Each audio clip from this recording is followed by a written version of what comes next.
Hi, this is Freddie Wong from Dungeons & Daddies, and this episode is sponsored by Rocket Money. Blast Houston, off. we have a savings. That's right. Rocket Money is a personal finance app that empowers you to save more, spend less, and take control of your financial life. Basically, you can see all of your checking, savings, credit cards, and investments in one convenient place. You can understand your spending trends, and most importantly, you can categorize those expenses and set up a custom budget by identifying top spending categories. Listen, you want to track bank statements? It's very difficult. Use Rocket Money to help keep track of all your finances. Rocket Money has over 5 million happy members and it's saved its users over $1 billion across all of the app's premium features. Let Rocket Money help you reach your financial goals faster. Get Rocket Money today at rocketmoney.com/all-in-one. That's rocketmoney.com/all-in-one. Last week, we watched Rebel Moon, Part 1, A Child of Fire, also known as Rebel Moon Chapter 1, Chalice of Blood. This week, we watched Rebel Moon, Part 2, The Scargiver, aka Rebel Moon, Chapter 2, Curse of Forgiveness. The connection is that they are both rip-offs of Star Wars. And they're both bad. And their names are too long.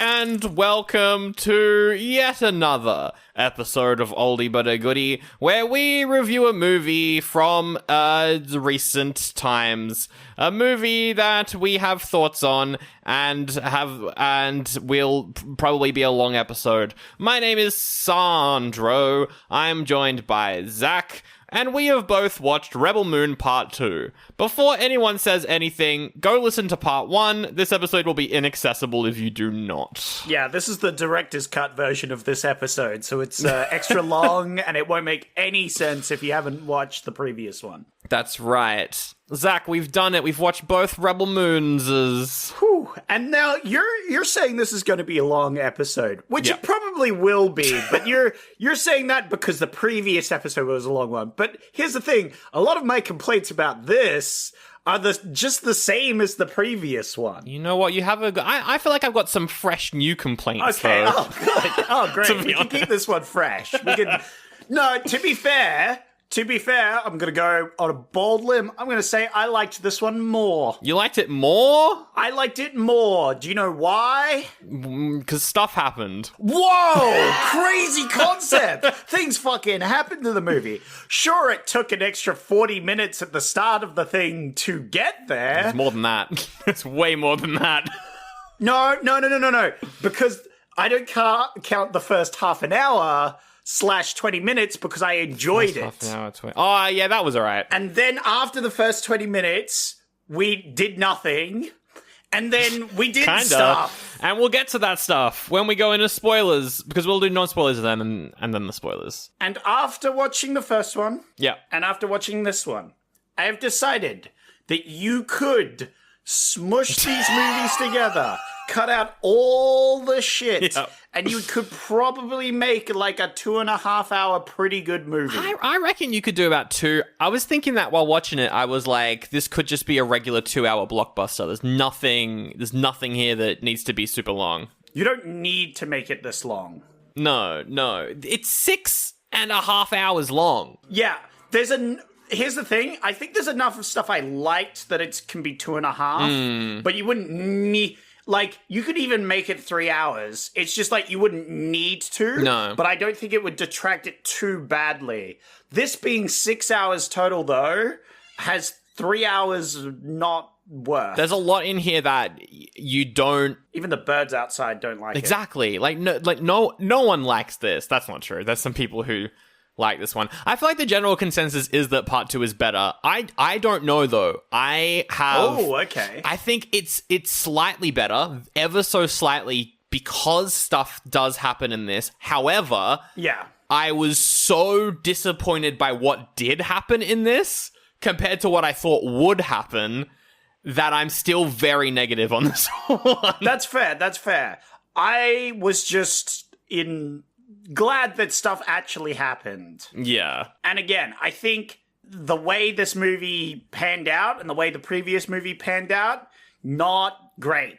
Poorly handled, and a lot of my complaints from the first one are the same in this one, where it's like, I'm very disappointed. Yeah, for sure. But I'm less disappointed in this one, so I'll give it credit where credit is due. I feel like as well, Zack Snyder's talking about, I think he's currently writing the sequels. He wants to make 6 of these, which is essentially 3 movies cut in half, so 6 parts, I guess, 3 movies, essentially.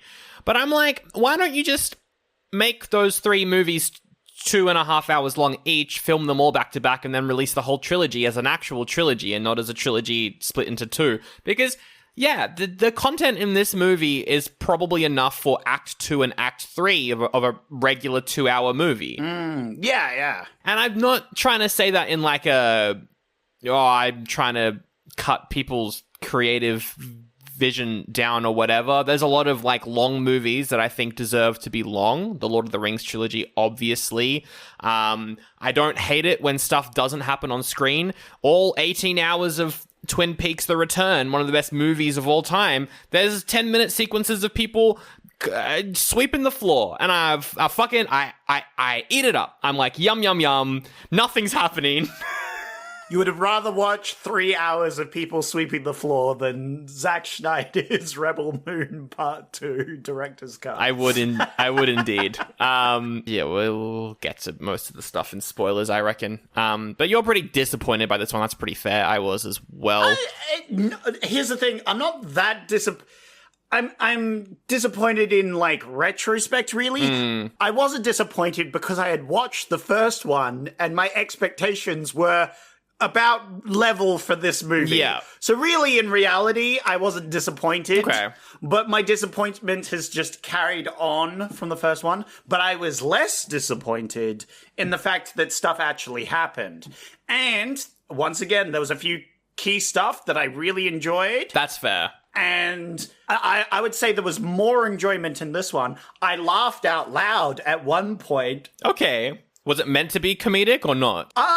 Not entirely, but it was meant to be like a moment. Yeah. And I enjoyed that moment more than the entirety of the first movie. So That's fair. yeah, it was pretty, like, I laughed out loud with a bellowing laugh because it's something if I made a movie, I would do the same thing. I would put it in. Yeah, that's all. I know exactly. I think I know exactly the moment you're talking about. I agree. I laughed at that as well. Yeah. Okay. Very good. I'm trying to think of like my negatives and positives from the last one to really like go back to and see if they've changed. I think we're both still pretty on board with like the general lore here. I think there's some good lore here.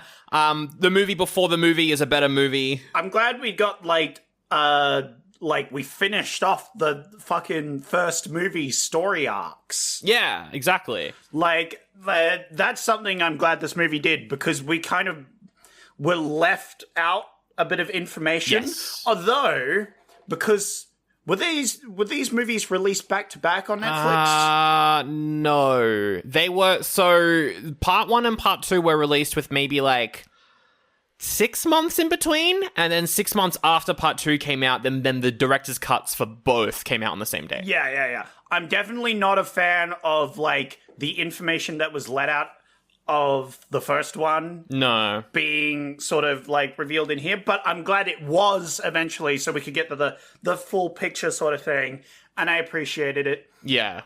I will say, if we had started with part 2, I would have enjoyed this a lot more. I think like this movie as a whole, I would have been more into the universe. Would you have perhaps preferred part 2 as the movie and then all of the random shit from part 1 is random graphic novels that you can read if you want to, but don't need to? Yes, yeah. Exactly. Yeah, for sure. Yeah. Oh my God, that would have been so much better. Like, obviously you need to grab a bit of stuff from the first movie. Oh, yeah.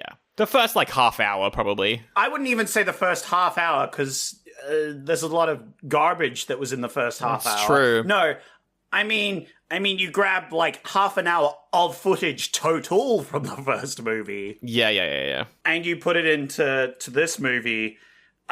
You can cut out all the sex scenes from this movie. You can cut out the ones from part 2. Fucking hell. Part 2, like Zack Snyder has never had sex, and that's confirmed by the sex scene in this movie. My partner was like, this is like I'm watching a Tommy Wiseau movie. What the fuck is going on? And I was like, this is actually the worst. Hey, you know who has had sex before? It was that farmer boy. He knew how to go down. No, he didn't, clearly. He was there for like 5 seconds. I'm like, that's not going to do anything. Yeah, well, you know. Just got to warm up the engines. You know? For sure. I don't know. The accusations that I don't know how sex work will be lumped in with Zack Snyder's in a second if I'm not careful. Man, what a weird fucking scene. I was so uncomfortable. Like I'm so fine with that being in movies, but that one, no, not that one, not like that. Well, I want to complain about it more, but we need to get into spoilers pretty quickly because I do not have much more to say that aren't spoilers. I feel like the only broad things I can say is like, I feel like visually this one looked a little bit better, but maybe that's just because I wasn't as shocked by how awful it looked this time around because I expected it. Right? You're used to it, right? Yeah, I expected the weird blurred fisheye lens that he shoots everything with. I expected the visual effects to be that of a TV show, which they essentially are. There's one action scene between the main character and the main bad guy where they used CGI body doubles, and that looked quite atrocious. But outside of that, it wasn't too bad. And the gore was better in this too. It looked less Photoshoppy. I don't know how to explain it. Sandro, I know exactly how to explain it. It's called Stockholm Syndrome. Oh, and you are right. You're probably right. Fully knee deep in it right now. Because I looked at that blood and I was like, no, Sandro was right. That blood is pretty rough.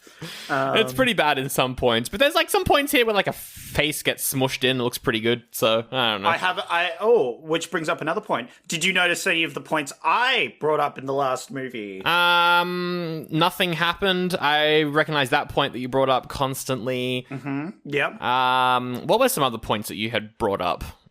In that one thing that bugged me in the first movie that's still, it's not as prevalent. Okay. But there's still people running headlong into... Oh, I did notice that. I noticed that every single time. Yeah, of course. Yeah. Because once you point it out, you start noticing that people just run head first into a fucking firefight, which makes no sense, you know? These are meant to be really competent fighters, but they're not. Yeah. They aren't. They just aren't. And something I didn't really talk about in the first one, there's a couple of things which, because the first episode was so long... Yeah, we kind of like ran out of time for stuff to talk about in that first one. But there's a couple of things I want to bring up in this episode, which I didn't talk about in the other one. And I think this is non-spoilery enough. Yeah, I'm sure it's fine. But... laser swords. Yes. Can I talk a little bit about laser swords? Yeah, now you might be thinking, you mean lightsabers? No. Zach's talking about laser swords. No. Swords with laser things. To be fair, these some of the blades on here look more like vibro blades. Yeah, for sure. Yeah. That sort of thing. Still Star Wars, though. So still ripping that one off. Solid rip-off. Vitally important for these sort of weapons in a sci-fi setting with laser guns is you need a reason as to why people would use them. Yes. I'm going to bring up 2 examples because this movie copies from them. Yeah. I will first start with Dune. Dune has shield generators that people wear on them that deflect blaster bullets and other things, right? Yes. The only thing that can get through them is a slow blade. A very slow blade. Yeah, or at least something not as fast as a bullet, because there's also, like, little drones that can get through shields as well, like assassin drones and stuff. But, like, essentially the idea is that lasers and bullets can't penetrate the shield, but something like a sword or a hammer or something a bit more weighty and slower can get through the shield. Exactly. So there's a reason people use those weapons, because they are effective and needed. For sure. Star Wars Yes. Which, funnily enough, is a ripoff of Dune. It is. Which is now this ripping off this, so it's... This is also ripping off Dune, though, but not in a I've read Dune way, in a I watched the movie sort of way. I think that describes Rebel Moon pretty well as a copy of a copy of a copy, right? It's you... Oh, yeah. I mean, it's also a copy of Mass Effect, which is also a copy of Star Wars, which is also a copy of Dune, which is also a copy of Warhammer as well.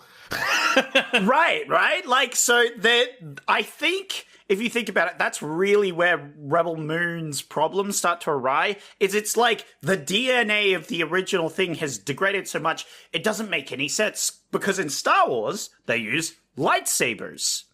But lightsabers are only really wielded by certain people. The space wizards. Yes. Well, you don't need the Force to use a lightsaber. But if you don't have the Force and try to use a lightsaber, you will probably kill yourself accidentally. Yes, right?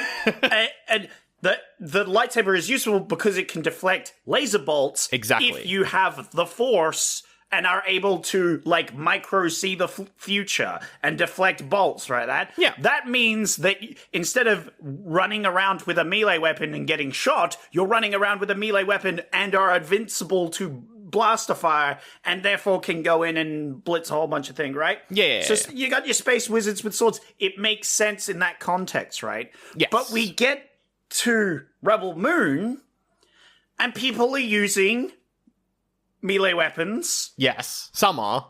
Of various descriptions. Yeah, there's a bone, there's swords. There's bones, there's swords, there's axes, there's hammers. Yep. At one point, the hammer wasn't really used as a melee weapon, but... That's just because it was a farmer. He was a farmer, the equipment was there. There was a pitchfork use, but I loved approved that. of its use. Yes, yeah. That pitchfork scene was fucking metal. It was pretty good. So it was pretty funny. Yeah. And again, those were farmer implements. So ignoring the farmer implements, which obviously they would have them for, farming. Yeah, they're all a bunch of farmers. And not as weapons. That makes sense. There's a reason they have those, right?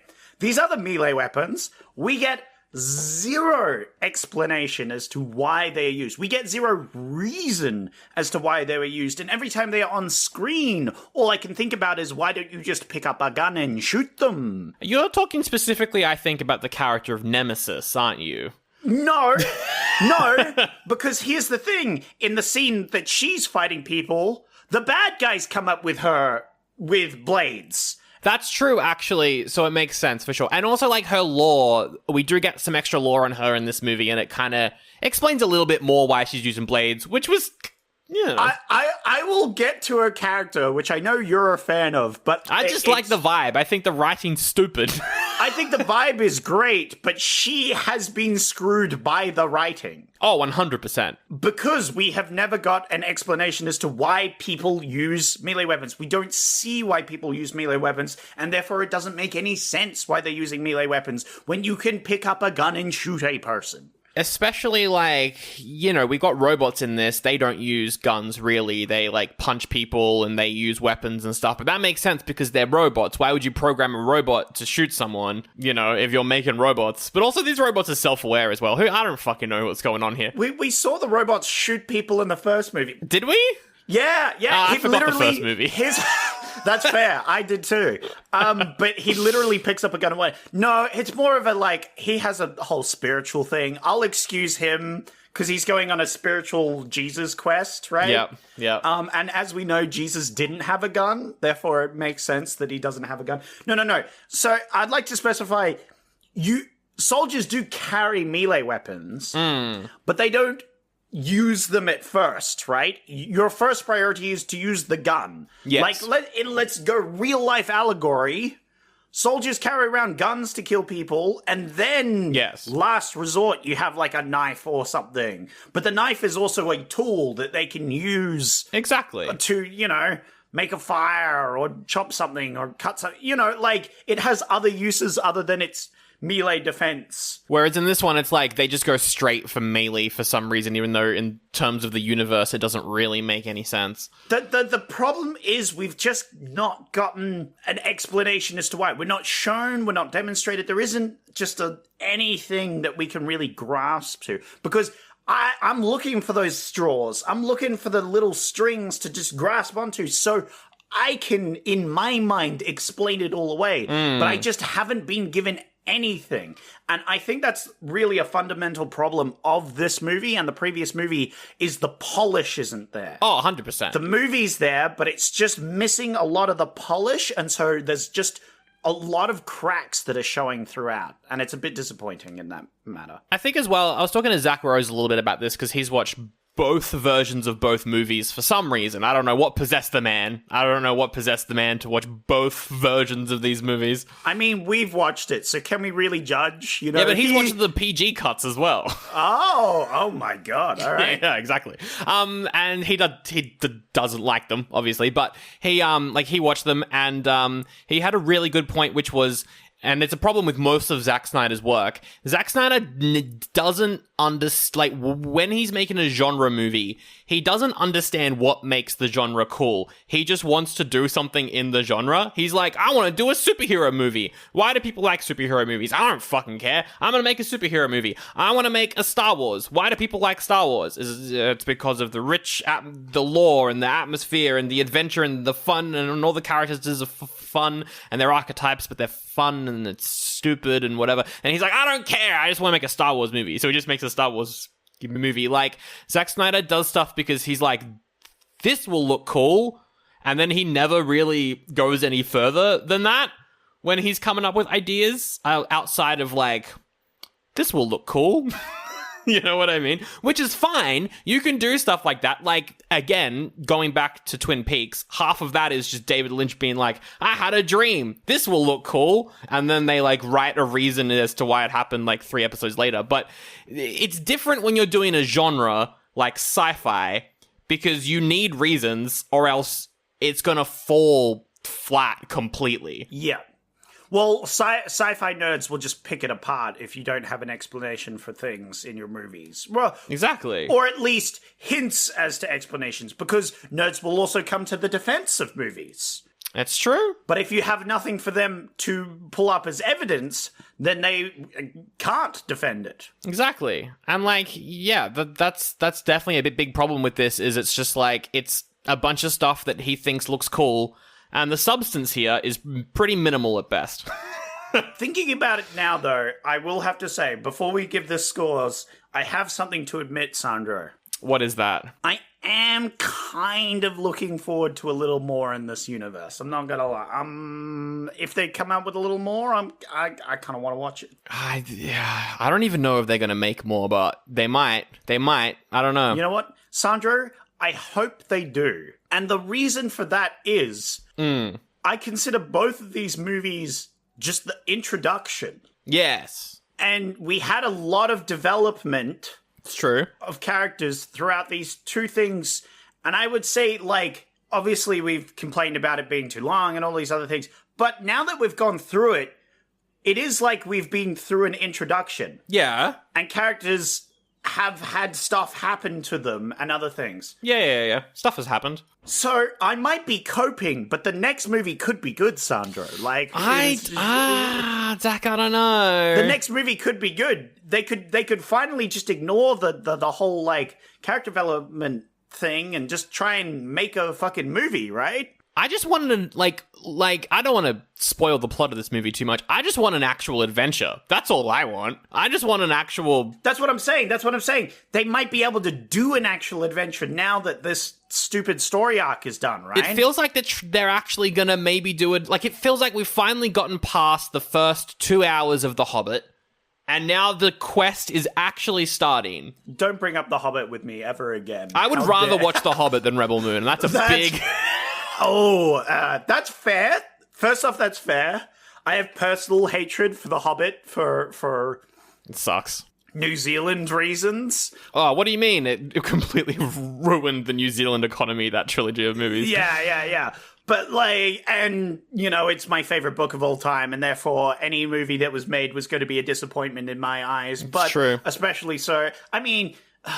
Lord of the Rings was good, but, like, you shouldn't have done it in the Lord of the Rings. The original concept for the Hobbit films was a way better idea, and then they scrapped that to put Peter Jackson on it, and then everything went pear-shaped. But anyway, moving past the Hobbit, I would be looking forward to another movie in the series to see if they could scrounge together a good movie from from what has happened so far. Well, that's one vote for Rebel Moon Part 3 and Part 4 from Zack.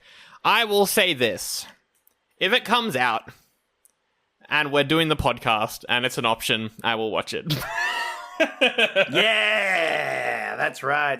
To be fair, this comes from a man who is also looking forward to all the avatars. That's true. Just like, I don't know, more stuff of the stuff I like having more. That's, you know what? Yeah. And when I've already done the work of watching the previous movies, I feel like I'm looking forward to more of something. There's a term for this. I don't remember what it is, but it's like you've put... It's the sunken cost fallacy. That's the one. You've got sunken cost fallacy now for Rebel Moon. I am. I've got Stockholm Syndrome. I've got sunken cost fallacy.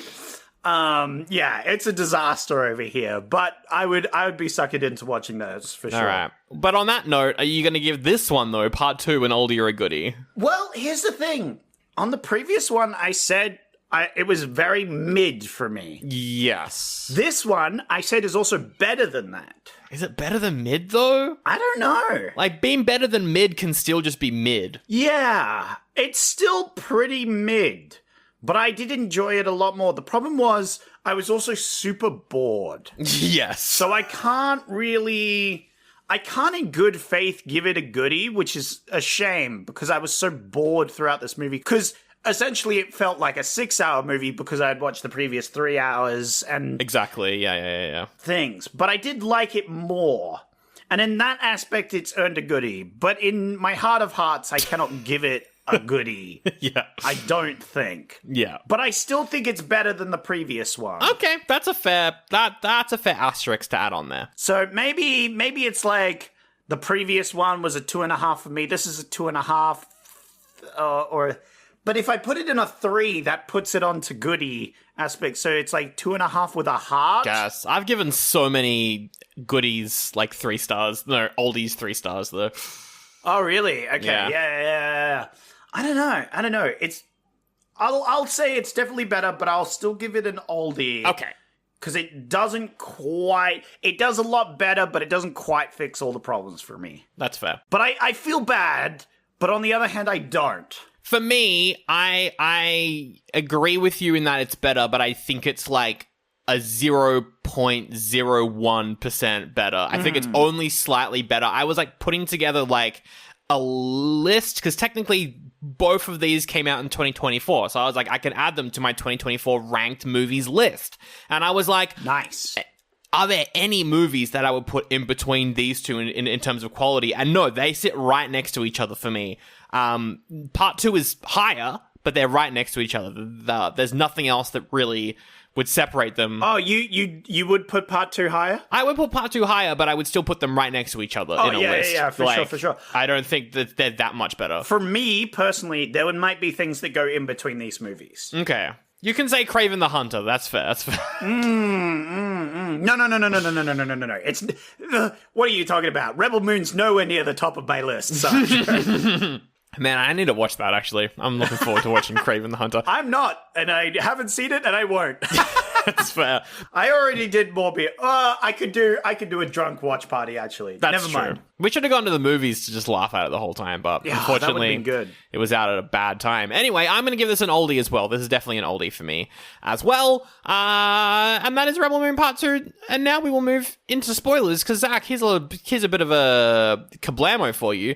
Kablamo? There is no taglines for this one. Whoa! Kablam! Kablam was... Get kablammed. Yeah. Well, I guess you got the taglines for the first movie, right? This is part 2 of, like, the thing. Yeah. I can see why. And it's, like, Netflix. I mean, why did they bother with taglines to begin with? I'll never know, but, you know. I don't know. This summer, sit at home and watch a movie about rebels on a moon.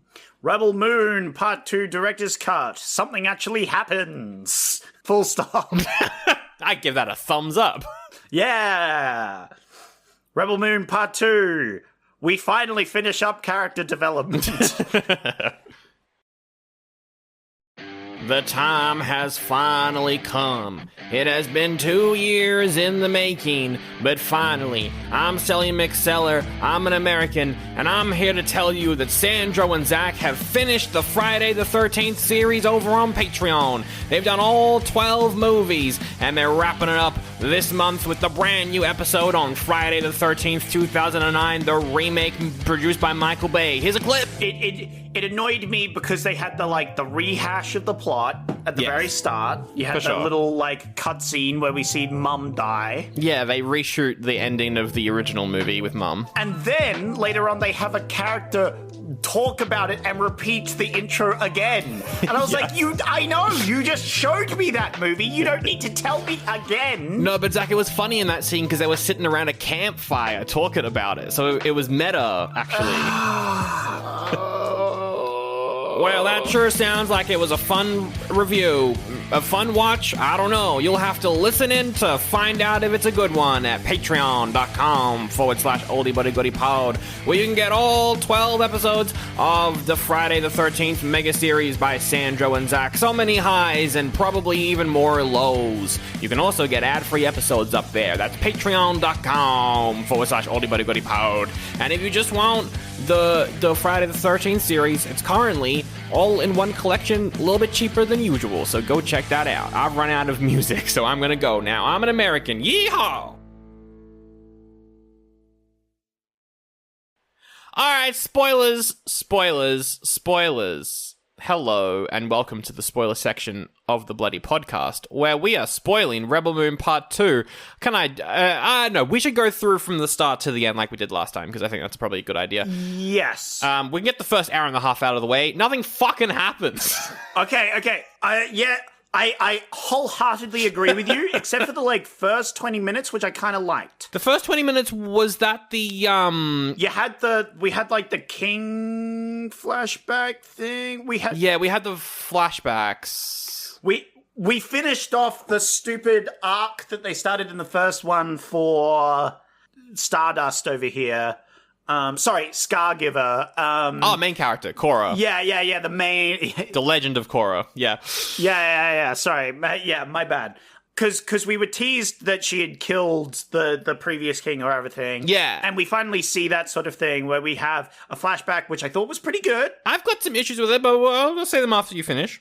Yeah. Overall, it was pretty good. I like some stained glass in that one. I thought the stained glass was pretty pog. That's true. It had its issues, but at least we got a thing with it where it's like, okay, we see the flashback, we see the thing gets murdered. Okay, This was the thing that they kept hinting at the first movie and didn't actually fucking show us in the end. We finally get to see it. We get a bit of that. So what happened was when she was a kid, we went over it a little bit in part one, but yeah. When she was a kid, she was adopted by this war general guy, I guess. He eventually became a politician, and then he was like, we gotta kill the king, queen, and the princess because they're gonna lead us to the shit or something. And so... Oh, yeah. We get a scene, Zach, I wonder what it was inspired by, where they're leading the king and queen down a corridor, and then a bunch of men jump out and stab them with knives a certain amount of times. And then he goes, Et tu, Brute? It's just the fucking Julius. It was so on the nose. Yeah. It was so on the nose. And then she shoots the princess and there's magic or some shit. I don't fucking know. Yeah, right? At least... I don't remember in the Caesar story where fucking a magical girl gets shot by Brutus's daughter. Do you, Sandro? I don't remember that. I think you're projecting just a little bit. And then she gets framed for all the murders and stuff. Yeah. It is obviously just a Caesar murder allegory. But I mean, the same thing's sort of happening where it's a betrayal in a high court sort of thing. It also made sense. I liked the lore behind it where it was the reason was that the king was going to disband the army and change things. The king had a change of heart or whatever, you know. He was like, finally we can do peace. And then the guy's like, fuck that. The murderer guy is like, I don't like peace. Yeah. I want to do murder. I'm gonna do some murder to make sure I can do some murder. Exactly. Which makes sense. It checks out. On my to-do list, murder, tick, done. It's good stuff. I will say, though, like, the big bad guy, we see him in the first movie without a beard, and that's obviously what the actor looks like. So then whenever we see him in the future, he's got a beard, but it's so fake. It's such a fake fucking beard that it's so distracting every time I see it. I'm pro fake beards because I'm pro beards, right? That's fair. Look, you can't discriminate. Some people can't grow beards. All right. Some people can't grow beards in the space of a week of shooting a film. Sure, I'm going to forgive the fake beard because it also distracted me because I thought, damn, that guy looks good in a beard. Yeah, all right, fair. So how dare you discriminate Alright. against the hairily disadvantaged? Yeah. But that was cool to see all of that. Like, that was a cool little flashback. We got to see it. It is kind of stupid. The one thing I complain about that is it's like, why is the king just a good guy? Like, this is a very, like, fairy... Wesley from Princess Bride, that's why. Yeah, like, it's a fairy tale sort of story with, like, you know, the ruler of the kingdom was actually a really nice guy, but then he got betrayed. No, like, the king was probably a bit of an asshole. Yeah. If he runs the empire that's going around murdering people, you would think he would probably not be the nicest guy, but it's like, oh no, the king in this fairy tale was also a good guy, you know. I guess it's like he had honor. I don't know. Yeah, no. I think they do like a hint that he had like a change of heart, which is why all the changes were happening. Maybe it was his daughter or something that caused all of this. His magic fairy daughter. Yeah, the magic fairy daughter caused him to be a better person, so then all this shit went down. But I will say it wasn't explained very well in this movie. What? So that is my complaint to that one. What do you mean we spent 6.5 hours watching a movie and nothing was explained properly? Yeah. Well, it doesn't need to be explicitly explained. I feel like explaining is a bad term, but just showing or hinting or... Yeah. It's just not done very particularly well. The writing is certainly the weakest part of Rebel Moon's It's quite sloppy. weakest moments. I mean, the cinematography is the weakest part because that is Disagree. done so poorly. It's the best part of the movie. I love the cinematography. Where the bad guy does a spinny, slow-mo, flippy doo-doo. That was the best part of the movie. So... Yeah, we get some more exposition. We see, the bad guy from the first one, Noble, he was supposedly killed, but then he was put in a Bacta tank, and now he's okay. That's all the lore we get there. I'm glad they do the... It's weird that they didn't have it in the first movie at the finishing. They like do the interrogation scene. So did they actually fix him or not? Oh, they did. No, now we see that they put him in a cocoon afterwards, all of those things. Sort of, they do a Darth Vader sort of thing. Yeah. But, like, give him a Darth Vader suit. I don't know. Make him a cyborg. Well, he already is a cyborg, but make him more of a cyborg. I don't know. Fuck it. It'll be more interesting. Yeah, give him more cyborg parts. Yeah. Come on. Copy Star Wars more. I kind of wanted them to with him. Oh, absolutely. I would have appreciated, like, some cybernetic parts or something. Perhaps a couple of arms. Maybe he chops off his arm and puts a cybernetic hand on. That'd be pretty cool. So he's there. There's a scene where, like, the bad guys call, because we got the heart of the ship, which is that giant statue. Yes, I wrote it down. Yeah. I wrote down, like, 2 things of this movie, and that was one of them. It is called the Rukali. Ah, yes. And they're like a race, potentially, of people who are ships or... I'm not entirely sure what's going on here. My going theory, and they are my favorite part of this thing, is the weird lore of these things. Oh, I agree. Is that they are, like, built. They are, like, magically / physically built, but they are a race. Or potentially they are, like, a race that was co-opted into this build of other things. But there are a lot of them out there because the Empire has a fleet of them. That's true. And it's an artificially created race of beings. That's definitely possible.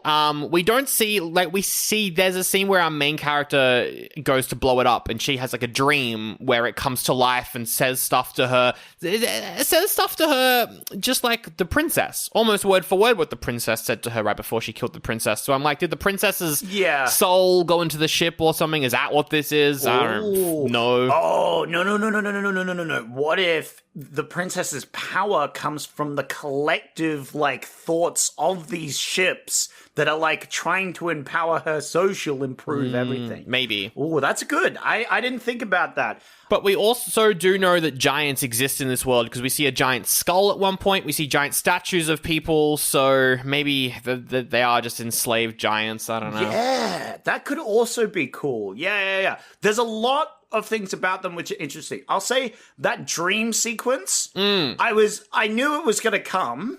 And I liked it. The CGI wasn't amazing, but I still liked it. The good. writing just wasn't as good as I was hoping for that. She talks a lot. I guess she's been sitting in this ship for a while. She needs to vent a little bit. Yeah. But I was just like, she kept babbling on a bit, and it wasn't quite as epic as the scene could have been. Yeah, for sure. Also, why did they give these things tear ducts? Because it would look like Zelda. Because if they are mechanical things that's built, obviously you shouldn't build a tear duct. If they're an enslaved race, that makes more sense. But I'm just saying, It does make more sense. she's crying a lot on screen. It only happened like maybe once in the first movie, maybe twice. But like every time we see her now, she's bawling her eyes out. Constantly born. Well, it makes sense because all of the people who like are like the maintenance or whatever for this particular part of the ship, they walk right up to her. They call her an ungrateful bitch constantly. That's a random scene in this movie that I'm like, why? Is it to show that they don't respect the ship or something? I don't fucking know. No, Sandra, you might have missed it, but they're actually the bad guys of this movie. Oh, that's so they're bad people. It's true. Anyway, so there's these evil... It would have been great if they had like a Scotty character from Star Trek. I'm giving her all she's got, Captain. I'm giving her all the skulls and bones we've got. Squeezing every last teardrop out of her. So there's these evil Australian dark elf orc bounty hunters that are spying on the town. That's another complaint I had from the first movie that I never got to. So I talked about the blades for a bit. Yeah. But we had those weird orc things in the last movie, and I didn't want to... We didn't have time to talk about them, but I was going to say, these are just orcs from Lord of the Rings. They are, like orc dark elves, which are essentially orcs from Lord of the Rings. The Orokai are basically just that, right? So, like, and also, but why are they Australian? I don't understand. Yeah, and are they racist in some way? I'm not sure. I mean, yes and no. It's obviously trying to rip off Lord of the Rings, so... I'm sure there's racism somewhere in here. If you keep looking, you'll find There's it. definitely racism in this movie. 100% there is. But I'm not sure. It's more stereotypes, I think. Yeah, no, for sure. But yeah, they were hinted at the first movie, and they're around spying on the good guys, relaying information back to the bad guys. And the bad guys are like, oh my god, we gotta go attack them. We're gonna go in 5 days. We're gonna go to this planet. We're gonna kill them and get our wheat. Yeah. Skipping through the first hour, because the first hour has more backstory. It doesn't... So, can I go through the format here for the... Yeah. Go through it. They still think the kid that rebelled against them is still a soldier or something, so they tell him, hey, we're going to be there in 5 days. So he goes and warns the village, and then the village are like, okay, we need to prepare for war. And so for an hour, we get slo-mo farmers learning how to fight, but also heaps of slo-mo farming, which got to the point where it was comical how often we would cut to it. There was a scene where there was a slo-mo farming montage, cut to bad guys dropping exposition, cut right back to slo-mo farming montage.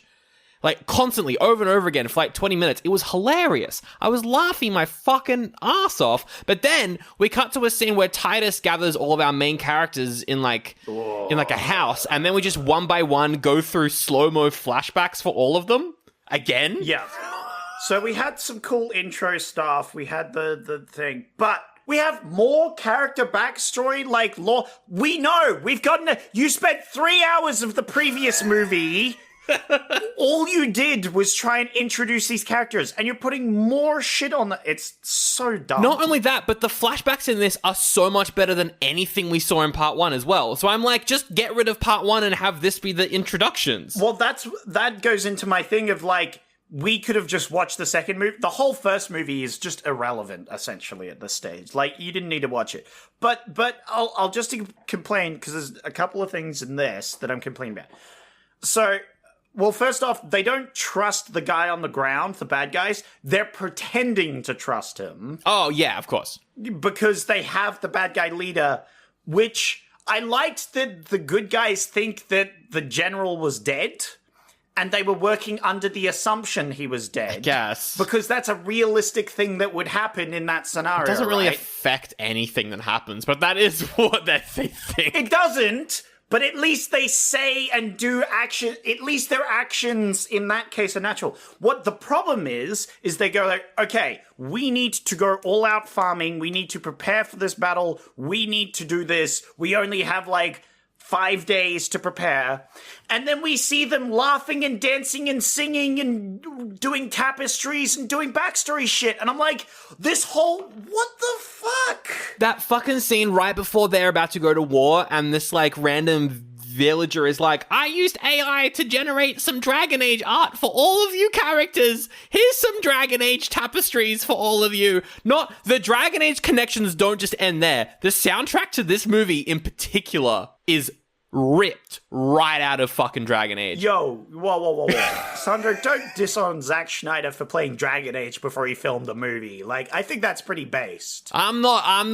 I'm ripping Junkie XL, the guy who made the fucking soundtrack. He stole... part 1 was fine, but part 2, I think because it's mostly set in the farming village, he does a lot of, fantasy stuff, and pretty much all of it, I was like, this is just Dragon Age. Yeah, and there was a lot more action as well, so I think, yeah, that's where it really came out. But did you like the slow-mo farming?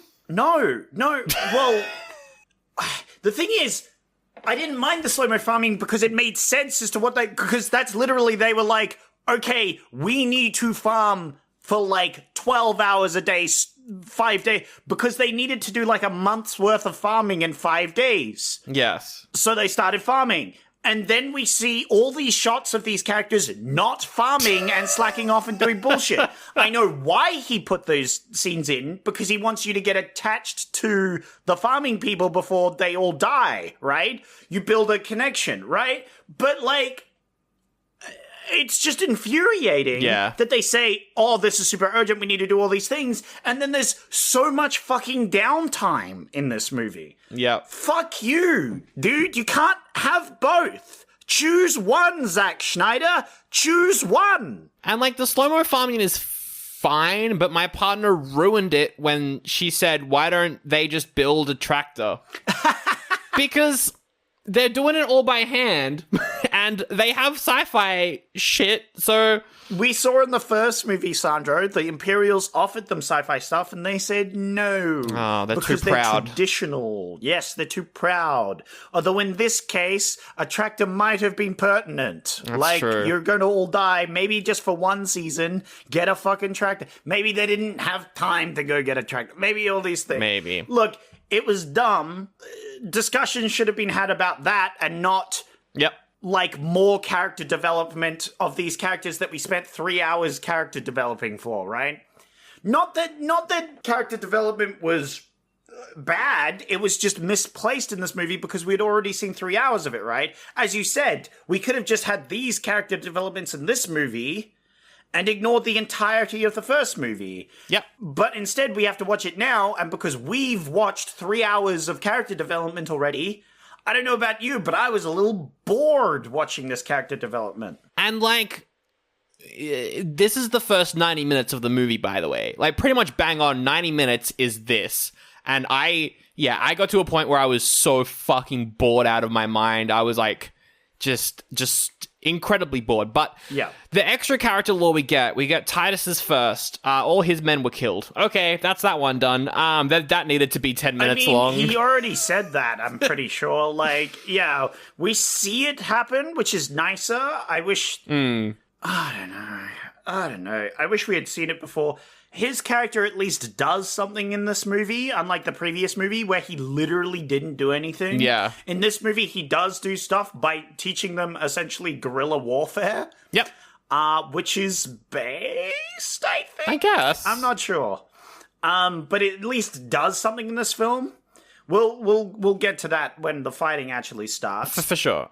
We also get random girlfriend of Ray Fisher. I don't even know what her name is. I don't think we ever actually got her name. I do not care about this character. This character was introduced in the last, 20 minutes of the previous movie. Yeah. And is treated like we've always known her. Fuck you, Zack Snyder. I don't care about Rebel Chick and how she was in love with the previous guy. Although I did appreciate that the previous guy was in the flashback of this one. I was like, Oh, for sure. Yeah. he's a dead character, but he at least shows up in this movie. And I was like, I appreciate that bit at least. I loved the part, it's right near the end. I love the part where the other Blood Axe showed us up out of nowhere, and that's not teased at all. And then she saves the day. And I was like, the fuck? What? What?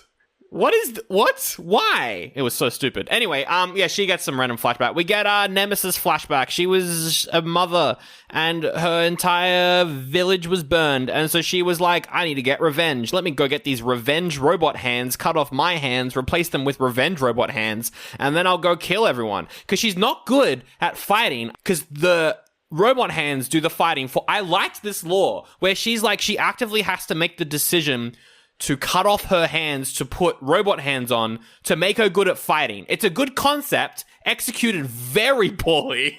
Okay, yeah. Because I was going to say, I like her character. I like the idea. I like that they were a group of pacifists, but now she's a thing. Her character just gets screwed over by just not doing anything in this film. And she immediately dies as well, by the way. Oh, yeah, she dies in this film, which I was like, man, that is rough after doing literally nothing. And it's so dumb as well, because the entire time she's on screen and ever doing anything, all I can think of is someone could just pick up a blaster and shoot them. Yep. Either her or the bad guy she is fighting. Yep. In all of those scenes, literally bad guys shoot her, she's dead. Yep. Good guys shoot the bad guys she's fighting, they're dead. Yep. It's sad that this really cool character with a really cool concept is butchered this badly. Because, I get the arm cutting thing was, cool and all, and she gets these cool hands. I feel like it would make a really good video game. You know? Yeah, she could be, these robot heads are cool and everything, but she doesn't do anything with them. Well, no, because she immediately dies. Which is crazy that she's one of the, two characters that die of the main plot. Is this character, which is the character I was looking forward to, kicking ass battling. Yeah. Because that's her one thing. The only thing we know about her is that she looks cool and can fight. Is that she's cool and do battle. And she fucking dies doing it. She's just, the worst character in the film because her one thing, she kind of just sucks at. And I'm like, if you're trying to tell a good story, the character you obviously kill is Titus. Because he wants to die. Yeah, well, yes and no, because it makes it more tragic when a character that doesn't want to die dies, and the one that did want to die lives, right? Yeah, but to make the death tragic, you have to like and care about the character, and Nemesis got nothing. Well, yeah, which is why they introduced the, young boy character, so she can have some scenes with him, and he's like, no, right? They introduced some stuff last minute so you can care about her, and then she just dies. I am very thankful that some of the main cast finally died. Oh, I'm glad Andor died. I fucking hated him. Yeah. And you know what? I wasn't expecting it. I wasn't expecting it either. I was expecting him to stick through this one. So I will say, Zack Snyder, good on you for killing some of these characters that you kept in, force-feeding us lore about, because I know that takes a lot of effort for you, to get rid of these characters that you spent 4.5 hours building up. Building up's a strong word, but no, for sure, yes. Building. Maybe not up, but building. You know what would have been cool is if the main character died. Yeah, that could have been cool. Yeah. Because her story's done now. Not true, actually. She needs to go and find the princess. But, if she died at the end of this, I would have been like, oh, now that's interesting. I want to watch more. But, she's still alive. But I'm glad some of them did, because definitely I was feeling a bit of there's so much plot armor going around. We haven't even finished the backstories because there's, of course, the weird prince guy. Griffin Man! Mr. Griffin Man. The weird, Native American... Yeah, I want that movie. I want his story to be a... Because it was like London, but space London. Space London with griffins. Yeah, no one rides or fights on, like, spaceships. They fight on griffins. Griffins, yeah. And it's like, but it's also built up metropolis London, but sci-fi, and everyone's dressed like the Hunger Games. And I was like, fuck it yeah. looked sick as hell. That was, like, we get that for, like, 2 minutes, and they're some of the sickest looking, because, like, we have, for some reason, the Queen, like, commits suicide for no fucking reason, but I don't know why she does that. It's really I know dumb. why. Because she was like, she wanted to keep the bloodline pure. Because she would have gotten assaulted, Zack. Because it's Zack Snyder putting that in the movie again. That's why she killed herself, to stop herself from having kids with the people who were taking over the planet. I wonder if there was any other option she could have chosen. Like, I don't know, running the fuck away. I mean, maybe. I just saw that as a way for Zack Snyder to be like, hell, fuck my female characters. You're not wrong, Sandro. That's kind of the problem I have. Yeah, no, for sure. Anyway, but like in the background of that scene, we see spaceships battling with griffins. It's so sick. And it looks sick as hell, and it's cooler than the rest of the movie, which is sad. Well, that's the thing, right? I was so disappointed that eventually the plot of the movie is we've got to go and destroy the big ship. And we've got to make a big action scene to defend the town. That's what the movie leads up to, which was so disappointing. 6 hours led to that? Not an adventure? This is still ground level sci-fi shit, and 6 hours of Star Wars gets you to fucking the second Death Star. Yeah. 6 hours of Lord of the Rings gets you to all the epic action from Two Towers. You're traveling around, you're at different locations. 6 hours of Rebel Moon, you're back where you fucking started, and it's Act 1 level action sequences. I don't care. I just don't care. This could have been the, like, first battle scene in the first movie. And, like, I understand that it's a Western, and Westerns are all about protecting the small village and destroying the tank or whatever, you know, which is kind of like what the spaceship is, but it's still kind of boring for your big sci-fi, epic sci-fi movie. The stakes are so low in this, it's astronomical. Like, the bad guys are here to pick up wheat because they are hungry. That is their motive. Obviously, there's also the motive they have to capture Jyn Erso because she's got the plans for the Death Star or some bullshit. I think they just want revenge. I don't know. I don't know. Because the Emperor is like specifically bring my daughter back, right? Oh, yeah. Which is why they can't just nuke the farm from orbit and leave. When fucking Ridley's back on the spaceship, then they go, oh, she's here? Let's blow up the village. And I was like, yes, that's some logic in your movie. Yes, I'm down for this. That's what I'm saying. I enjoyed this film more because there was some fucking logic in there at some point. No, exactly. Because I was like, why don't you just nuke the fucking place from orbit? Oh, because she's there and you've been told not to. Okay, that's cool. I'm down, right? I agree with this for sure. Yeah, no, definitely. It does, but it doesn't tell you that. It just shows you that later on because he's like, oh, she's here? Perfect. Blow it all up. And then we had the dumb scene where the commander's like, but all our men, but what about all our food? Mwah. And the bad guy's like, fucking kill him. I don't care. Yeah, like, which is fair because, like, what the fuck? You're part of this empire thing, dude. Why do you give a shit? Like, the problem is, how did the, like, second in command dude here get this far in the empire while having this much empathy? That's a very good point. It's a very good point. How did he get this far to be betrayed like that? But anyway, it doesn't matter because none of that thing matters because, yeah, we have ground battle. Ground battle, which is ground battles kind of fun. I didn't hate ground battle. I thought there's some good moments here and there. I liked when Jimmy got involved. That was fun. I will complain because we have the whole thing at the start with the general guy, the guy that supposedly killed, shows up. Noble, yes. And no one's really freaking out about that. Leia Organa over here is like, oh shit, the bad guy's here. I guess I should just throw myself in. Yeah. Which is really stupid because, as we all know, he's a sociopathic liar that will just kill all of them. Yeah. I will say, Farm Boy is right here, Sandro. I know you hate him. I hate Andor Farm Boy. I know you hate him, but he does do the correct move of being like, don't trust that. What the fuck are you talking about? Don't trust that guy. He will betray. He didn't do that in the first one and got everyone killed, so he does that in this one and still gets everyone killed. Yeah, but, like, at least everyone dies for a good reason this time, right? The character arc is going from dumbass who gets everyone killed to smartass who gets everyone killed. And I can appreciate that. I will say he does more in this film than he did in the first film, right? That's true. He fucks and gets fucked up. Yeah, you know what? I don't think he fucks. I don't think there was any... He has a character arc, right? He fucks up, he fucks... He gets fucked up. Oh, you know what? You're right. That's fair. Yep, you got me there. I appreciate it at least, you know? He's like one of the few characters that gets an arc. Yes, he does get an arc. And he doesn't have any stupid Here's the thing. He doesn't have any stupid flashbacks. He doesn't have any background thing. But I still cared about his character dying more than a lot of the other ones. He is a stupid idiot fuckboy that should die. Yeah, he sucks. But, like... It goes to show that you don't need any of these fancy backgrounds or story things to have a character arc. At least he has one. That's true. And it's really dumb because this is in the film and all the other shit is in the film. And anyway.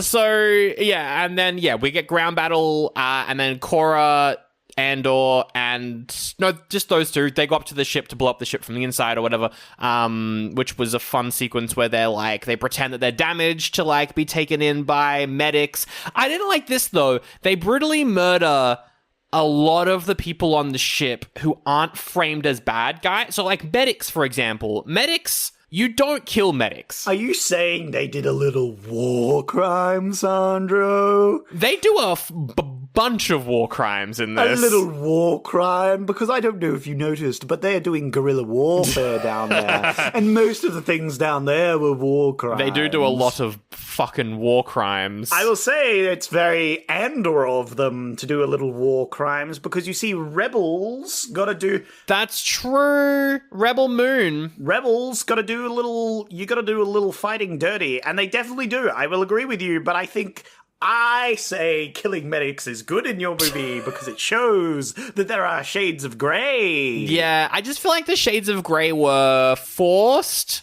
and not done in a good way. I'm saying it's good that medic's head got popped like a grape, Sandra. So yeah, that's basically what happens. Also, I do want to talk about very quickly... Wasn't there like a guy that like... Later on, there's like a guy that's manning the guns that goes like, I have a wife and kids, and then he gets shot. Yeah, and then she just shoots him in the face. Pro shooting the guy with the family. I don't know how I feel about it, because I think this movie's not good enough to be grey. This movie's not well written enough to do any of this. So it just feels weird when it does. Anyway, No, but it shows she's kind of still like a bad guy, and I wish they would emphasize that more, that she's still like a bad guy. I wish she would alienate some of her, new companions, instead of everyone being chubby, right? Just have some like infighting, some conflict there, because it makes sense for a character, Sandro, because she was literally like the number 2 head psychopath, right? True. Well, if Zack Snyder is going to continue to copy beat for beat other sci-fi movies, number 2 will be most of the team apart from each other. Because the first one's always, you get everyone together as a team, they win, they save the day. Then part 2 is everyone goes and has their own separate adventures and then come back together at the end. So that will probably be part 2. So I'm sure she'll do some stuff in that. And then in part 3... You mean part 3? Oh yeah, part 3. Which is movie 2, because part 3 and 4 are movie 2. Yes. Oh, Jesus I hate it. Christ. I mean, to be fair, you could just cut out the first movie and this would be number 1 movie, but you could put some things for the first movie. As I said, there's a lot of stuff I like, there's a lot of stuff I don't like. I just want to bring up, before we get to really going through all the action, I mean, we kind of have already started it, but there's one character that we haven't talked about, because he's not in this, because they couldn't afford Anthony Hopkins to record any more lines, but JC, my dog, Mr. Jesus Christ Robot Man, he's got antlers or some shit. Jimmy, what the fuck did they do to him? He's in... What do you mean? They just randomly cut to him for the first hour and a half, and he's not doing or saying anything. It's just random B-roll of him in... It almost feels like they've taken scenes from part 1 and just put them back in here, but without the dialogue. Because it's like, he's not doing anything until he does... And then he's like, I'm going to join your next adventure. I'm going to kill people or whatever. But, like, he doesn't do... Like, they set him up so much in part 1, and then he does nothing. Sandro? You've got something on your face. Oh, what's that? Yeah, you've got something. Rosy tinted glasses, I think they Oh. are. Because in the first one, the robot did jack shit as well. So, But at least we cut to him and he was doing poems. Yeah. There was a lot of dialogue in the first one that he did. I think they intended for him to do more dialogue, but as you said, couldn't afford him or something. Potentially. I didn't care because he didn't do anything in the first one. He does talk a bit.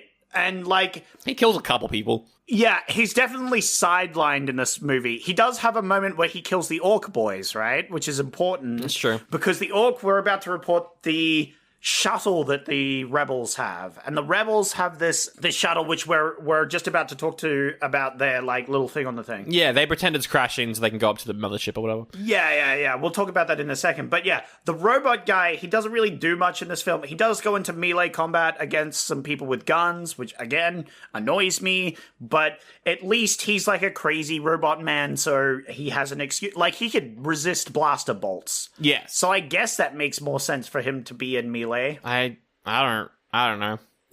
I genuinely don't know. Also, that scene where he kills the orcs, he doesn't say anything because they can't afford him to say anything, so he just, like, silently kills them, and then we cut back to our other characters. I kind of liked the silent killing. I didn't mind the silent killing, but, like, it just...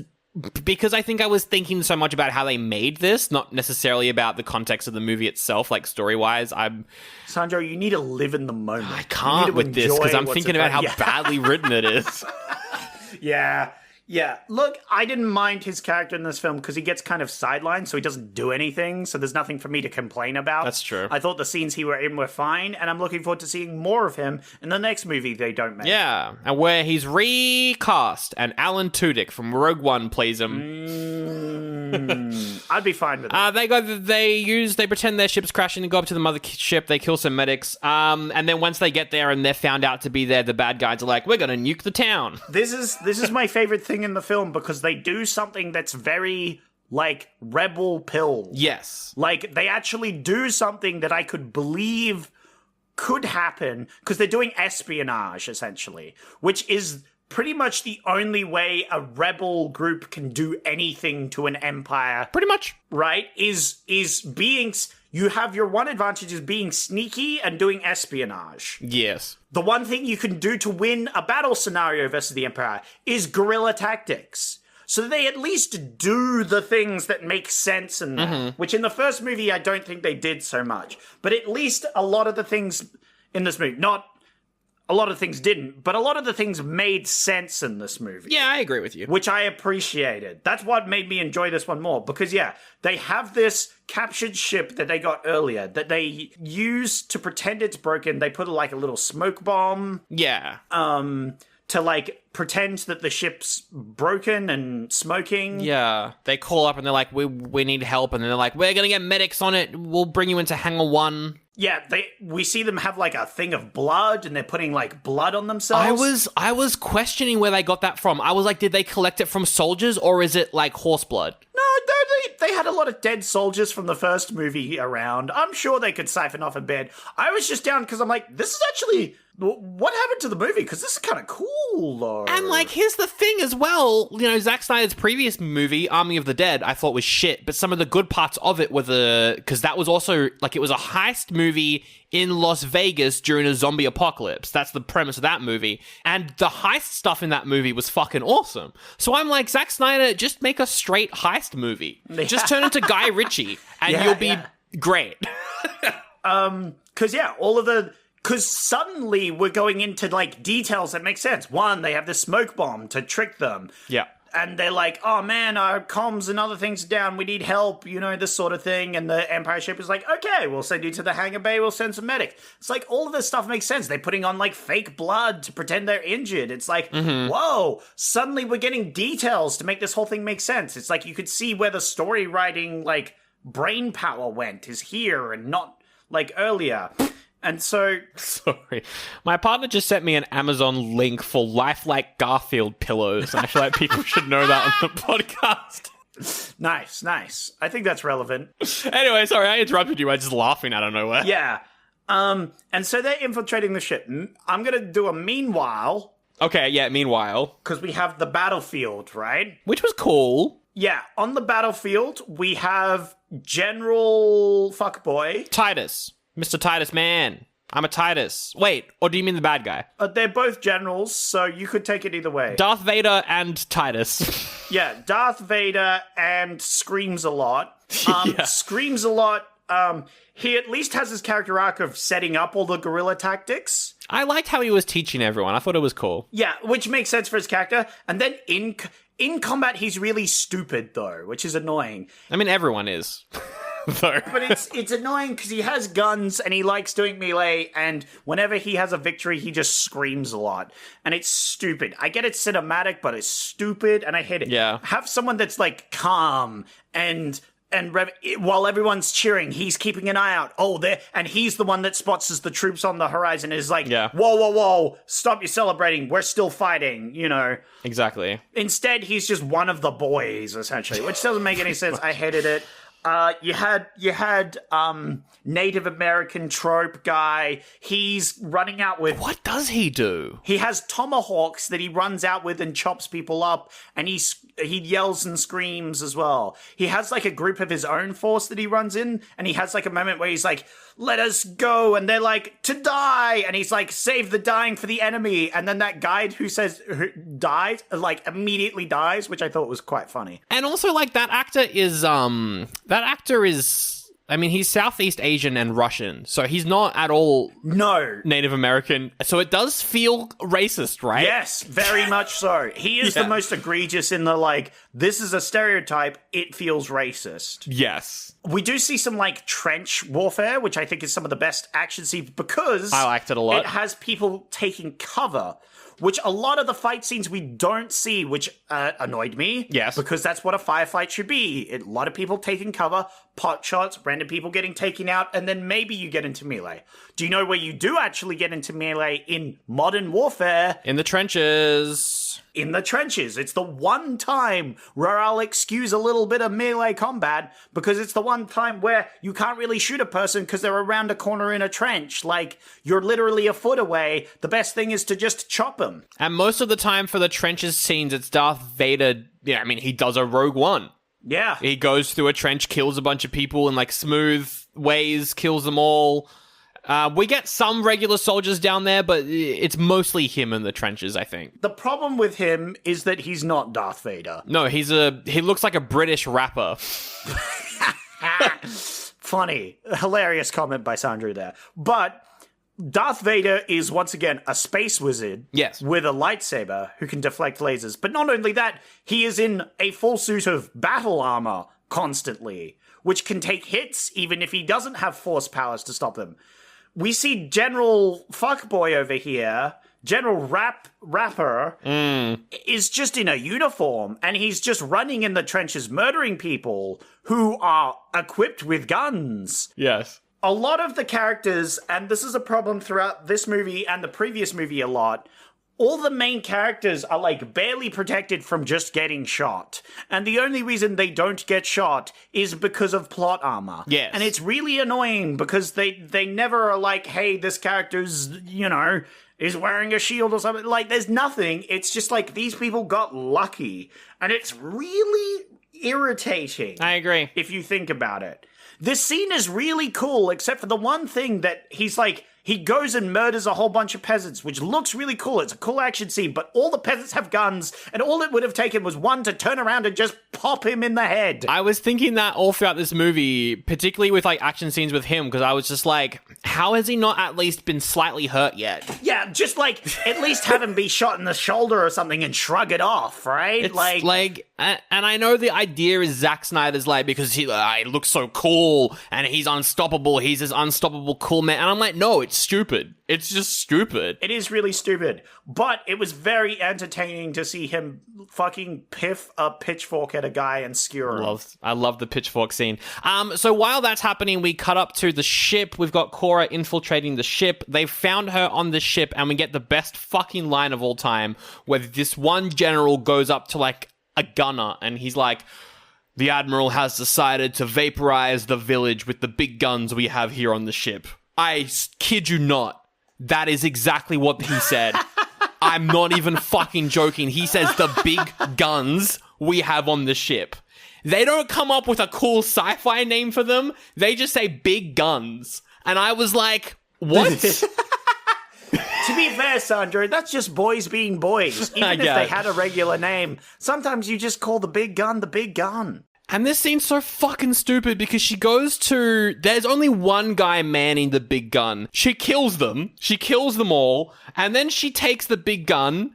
She moves it to point towards the command deck. By the way, what a fucking design flaw. That you can use this giant fucking gun to destroy your own ship. There's no safety precautions. It's like, hey, you're pointing this at the command deck right now. Please enter code to authorize... Exactly. Blowing up your command deck, right? What a fucking... And then she just blows up the command deck of the ship. And I'm like, how the fuck is this possible? Yeah, it's the same problem I had in the first movie where the, like... rebel guy manages to like stab the gunner turret dude and like bring down an entire gunship because he skews the lever down, and there's like no safety precautions whatsoever for this giant ship just careering into the thing. Yeah. But like design flaws, I guess. I don't know. It's very strange. Going back down, the general's murdering people in the trenches, but he gets back on a ship and he flies back up, which is where a lot of this happens. Yeah. We skipped over that bit.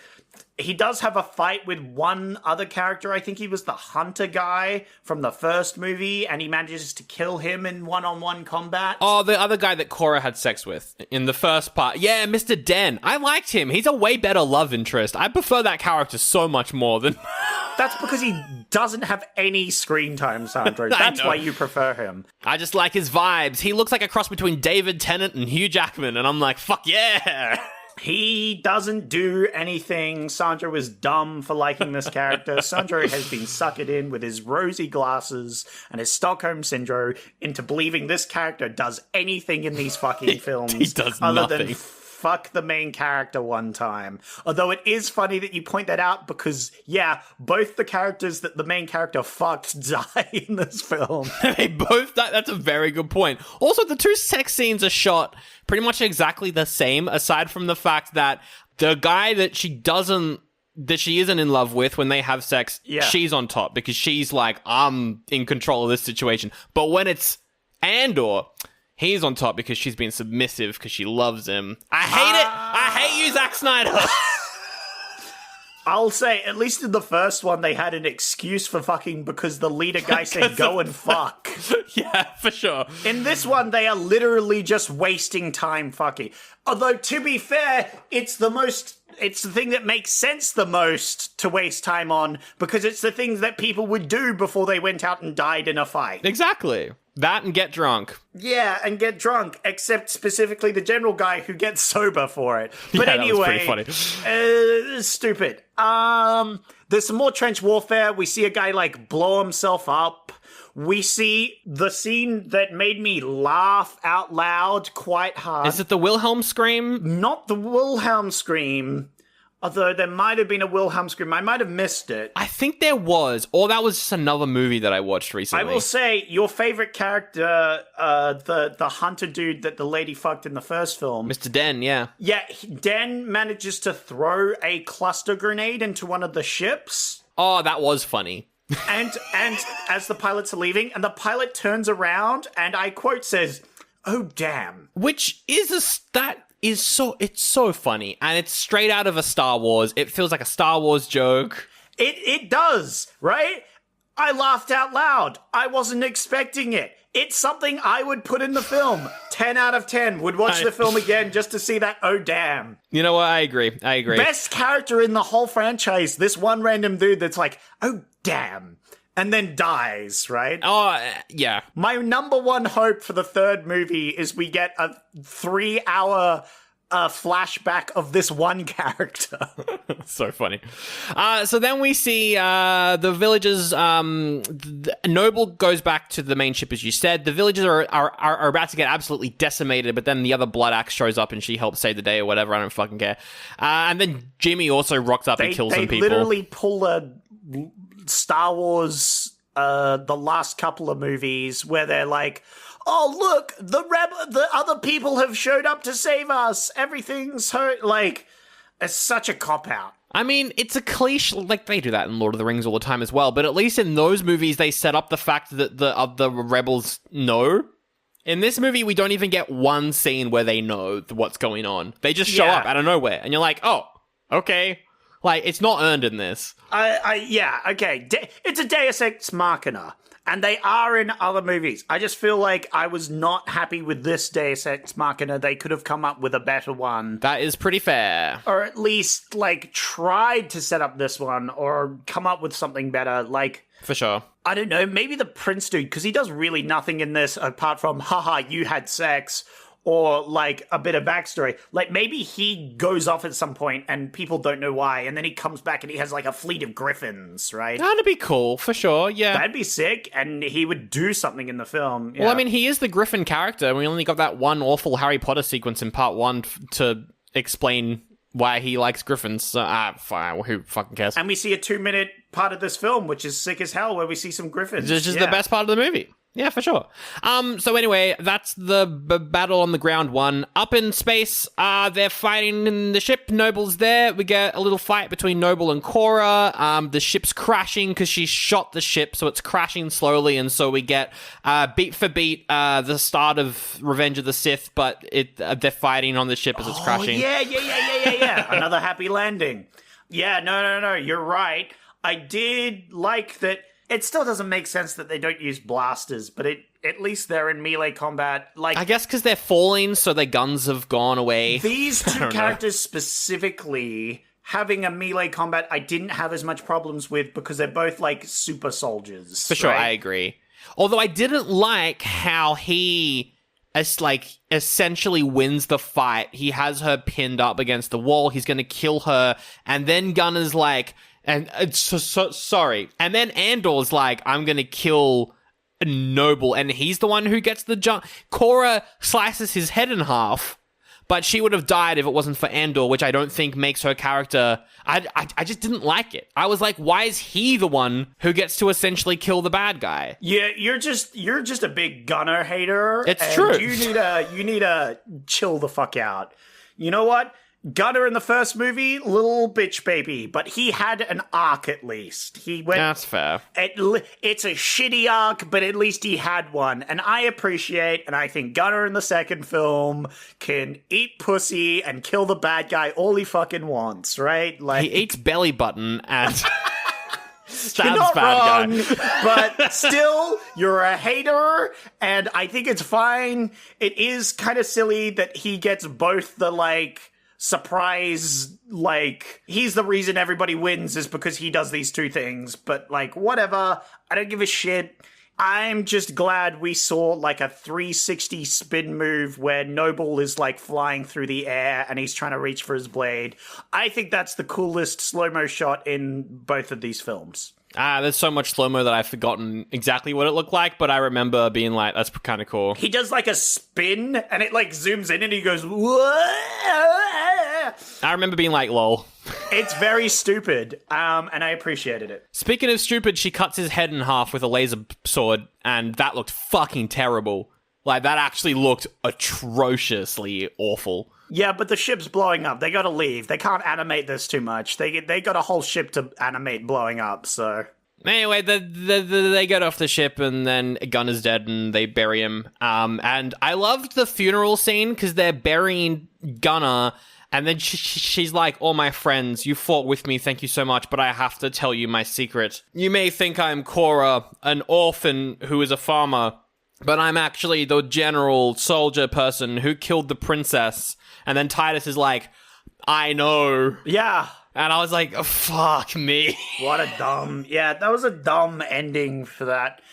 We didn't talk about... Well, I mean, we talked about it at the start, but what's her lady? Swordblade lady dies. Oh, yeah. In the battle down here. She dies in the suckiest way possible. She dies in blade combat, which is like... Literally, her one thing is being good at blade combat, and she dies during it. Yep. Which is so disappointing for the character, right? At least have her die to the general, so it's like, the general, like, goes into melee combat with her, but pulls out a gun and shoots her at one stage. Like, just like anything, man, for this character. They just give her nothing. They just screw her over. They don't. It's true that they really do. She does nothing in either of these films except maybe fight a spider, but like... It's true. Again, a gun could have fought the spider better. She doesn't even get a proper funeral because the funeral is so focused on Andor. We see her Dragon Age banner burning at one stage, okay, Sandro? It was very deep. We do, but we also see Andor's Dragon Age banner burning, and the camera lingers on that way longer. Way longer, yeah. It does on Literally, the film is just like, fuck this character. I was like, what the fuck? That was a cool character. Also, I'm pretty certain the soldier guy who is the kid and then he betrayed them and he's now a good guy and he's in love with what's-her-face, the blonde villager. Do we see them? They live, but I don't think we ever really see them again in this one, aside from maybe like 2 or 3 scenes here. No, we saw them in the battle. We saw them earlier in the film. They're doing shit. They're building this romance. It's like a side story I didn't give a shit about. Yeah. I hope they're more important later, because I honestly think they're the best characters. We see him like freak out and kill one dude, and I'm like, isn't this guy like a soldier? Shouldn't he be out there just killing things? I get he's like young. Oh yeah, when he has that knife and he just like goes in on that guy's face. I remember that. Yeah, that was a scene in this. He like has a freak out, which doesn't make any sense because he's probably a bit more hardened at this stage, but I get he's like put with defending the kids. That makes sense, but he's still kind of useless and doesn't do anything. It's like, whatever, I don't care. Anyway, so they saved the town, they destroyed the ship, they killed the bad guy. That is all the 6 hours has been leading up to, is that big one epic, the only big fight scene in the movie, in all 2 movies, honestly, it feels like, was that one. And then Titus is like, the princess is probably still alive, hey. And then Jimmy's like, yes, the princess is alive.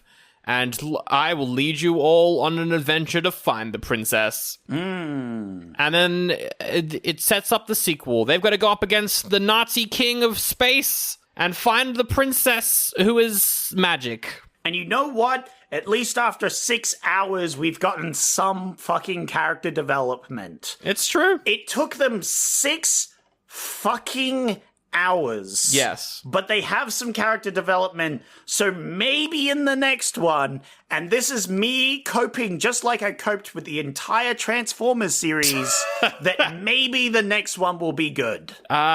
Look, it eventually led to Bumblebee, so yes, I think it would be at some point. I don't know. Like, this is how I treated the sequels to Star Wars as well. I was like, maybe the next one will be good. I feel like I have a habit of, like, getting into things and going, yes, maybe the next one will be good. Now that we've gotten the bad stuff out of the way, the next one will be good. And then the next one's worse. I'm just seeing a pattern. Maybe. I don't know. I have a habit of doing that, I think, more with TV shows and movies. Like, I'll still watch a movie if I know it's going to be bad, but I will know it's going to be bad. I'm not like, maybe the next one will be good. I think the reason is, for me, it's mostly movies, is because I just mostly watch more movies than I do TV shows. For sure. Yeah, no, for sure. But I'm sure I'd do the same thing. It's like, if something's going downhill, I'm like, maybe this is just them getting out of the bad stuff out of the way so they could do all the good stuff in the next one. But Zach, all of it should be good from the get-go. It should be, and I should know that, but I'm coping. So, but we'll see. I don't know. I will watch another one probably. If we review it, I'm not going to watch it for fun, but yeah. It was, and you know, we haven't used The Connection is directed by Zack Snyder yet, so, you know, we could always go back to a Zack Snyder movie whenever we wanted to. It's true. The big bad guy who adopted the main character is the Nazi king of space, so that'll be fun. I did like him. I think I've had no problems with him the entire series. He's fine, yeah. I don't really care. He gets not as much screen time, and I think that's to his benefit. Because I have not had any weird backstory to hate him. He has been, as I expected, just goose-stepping around, you know? And I don't hate our main character. I don't really care about anyone else. Like, the only person I really cared about from, like, a visual perspective was Nemesis, and she's dead. Like, all the others, I'm like, they're kind of boring. Oh, I don't mind Jimmy. I think aesthetically he's pretty cool, so I'd like to see him do more fighting. Yeah. I agree. The problem is, like, the most interesting characters of Nemesis and Jimmy are sidelined in this movie, which is a fucking travesty. Exactly. Nemesis, I just want to go back. She cut off her own arm. Yeah. Which is cool, but, like, to put on the things, her gauntlets of kick-ass aren't explained very well. I think it's just like a break glass in emergency situation where they're pacifists, but they have these sci-fi gloves that make you a badass. It looks cool, but she loses every fight she's in pretty badly. Yeah, they're not good enough. Yeah, she just kind of sucks ass. Exactly. That's my problem with it as well. She should be the best fighter in the whole movie. Yeah. Right, yeah, but she cuts off her arm so she can suck ass at fighting. Like, the sentiment doesn't mean... I think it would have been cooler if her arms were cut off by the Empire. And so she put on these hands so she could go and kill them, right?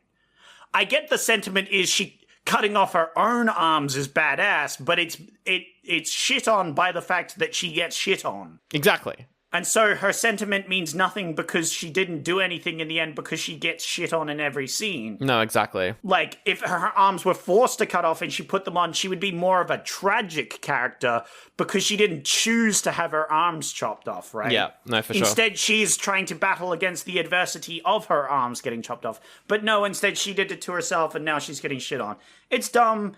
They fucked her over. Yep. End of the movie. I'm done talking about Rebel Moon. Yeah. Fuck Rebel Moon. I am done. I did love the universe, though. It was pretty cool. I liked the song that plays over the credits. It was sick. It was like space dubstep metal. It was like, fuck yeah. Ugh. The Rue Kali could step on me, though. Sorry.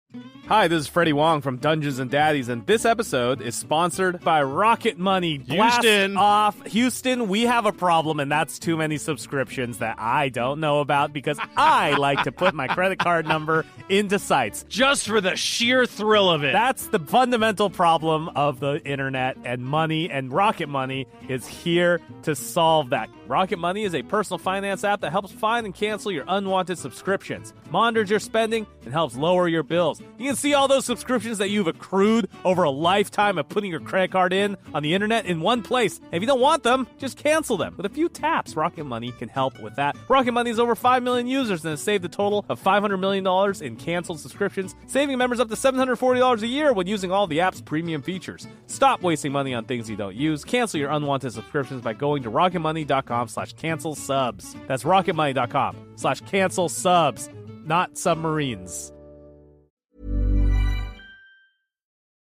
All right, Sandro, it's time for raving reviews. But you're in charge, but I'm in charge, actually, though. Oh, my gosh. Yep.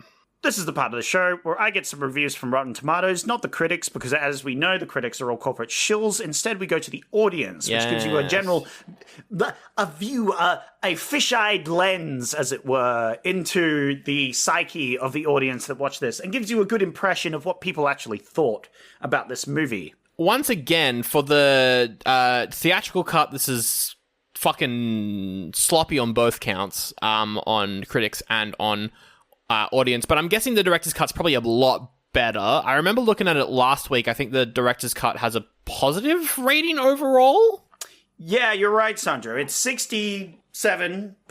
Okay. And 77%. So the director's cut is a lot higher than the original one. Yeah. And mostly positive. Okay. I'm surprised the critics' score is positive for this, but I did enjoy this a lot more than the first one. Yeah, for sure. I'm going to tell you the review. You've got to guess the score. The score goes from 0.5 to 5. To 5, one of them's yours.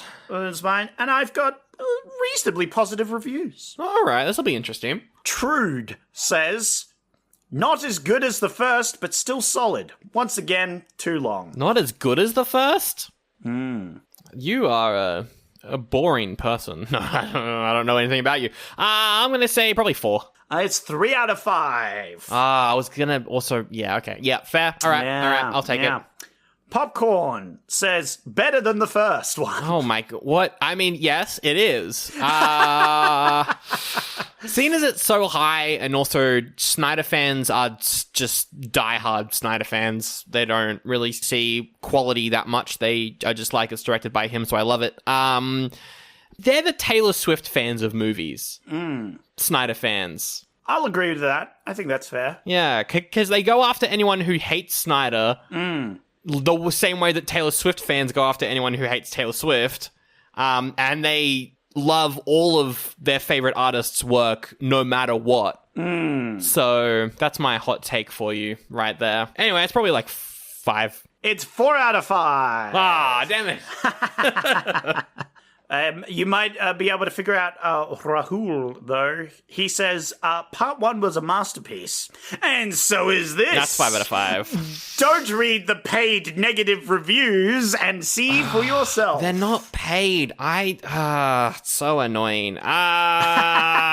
It's just a 5. Yeah, it's 5. It's 5 out of 5 for that one. Yeah. All your logic from the previous one, it was this one. Do you think that, like, genuinely, do you think that Netflix, like, maybe DC would pay for negative reviews, who knows, but Netflix only makes shit. So.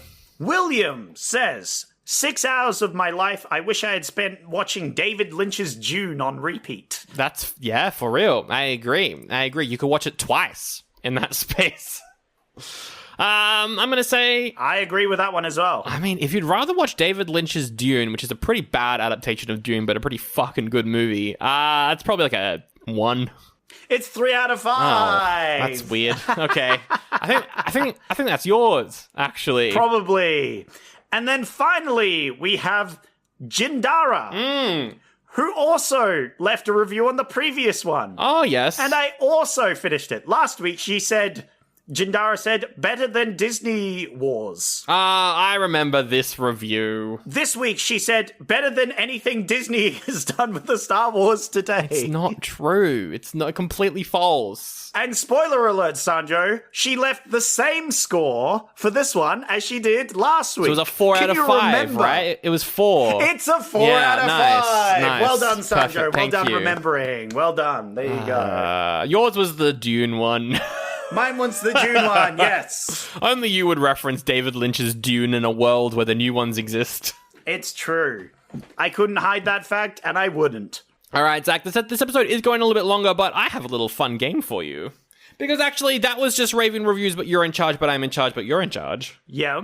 And so now it's time for Raven reviews, but I'm in charge, but you're in charge, but I'm in charge. What? That's right, I've gone to we usually only do this on Patreon. I've gone to Letterboxd because the Letterboxd reviews for this movie are incredible. I've gone to Letterboxd, fantastic. and I've gotten reviews for both movies. Part 1 and Part 2, you've got to not only guess the rating, but you got to guess which movie it's from. None of these are mine. Which movie it's from. Okay, none of them are yours. Okay, that's good information. I'm going to start off with a review from David, who says this movie makes Aquaman 2 look like Aquaman 1. Ooh. It's a good review. I'm thinking this is the sequel because he referenced Aquaman 2, right? Sure, yeah, fair. And you wouldn't do that with the first one. Like, the reason they're putting in sequels is because it's the second one. That's my theory. That's what I'm going to go with. So I'm guessing that one's 2. Okay.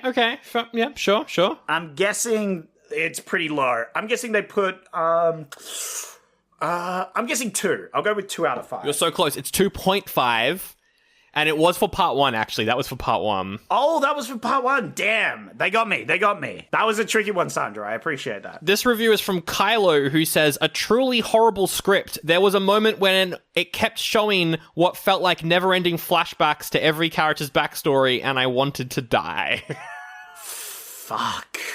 Which one is it? Because it could be either. Yeah, no, that's what I was just about to say is like, oh, this is the second one, the one that just went, oh no, they had that in the first one as well. Fuck, they just kept doing flashbacks.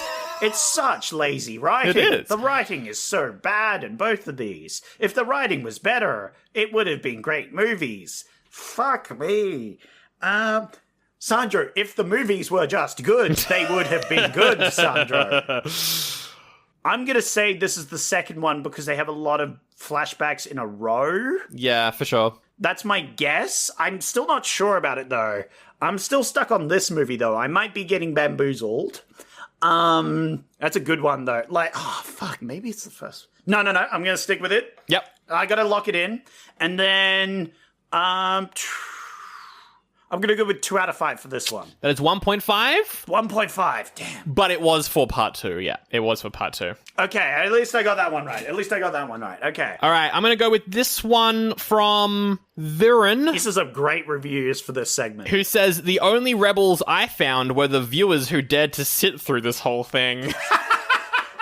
And then in brackets, coming from a Snyder fan, which I just find even funnier. Ooh, yeah, wow. Good on you for breaking out of the Schneider, your Swifty shell and boo-booing Schneider here. For sure. I'm gonna guess this is the first one. Okay. Because it took so long to get to the Rebels. That's my logic there. All right, sure.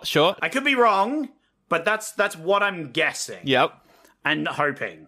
1 out of 5. Ooh, 1.5. Damn it. And it was actually for I'm so part close 2 again. as well. That one was for God part 2. damn it. All right, let's go for this review from Argyle Noir, who says, Jupiter descending. Ah! I just thought it was funny. I just like that review. I thought it was a good review. Jupiter Because Jupiter Ascending is another sci-fi movie that's also shit. Yeah. Yeah, So he's saying this one's worse, I guess.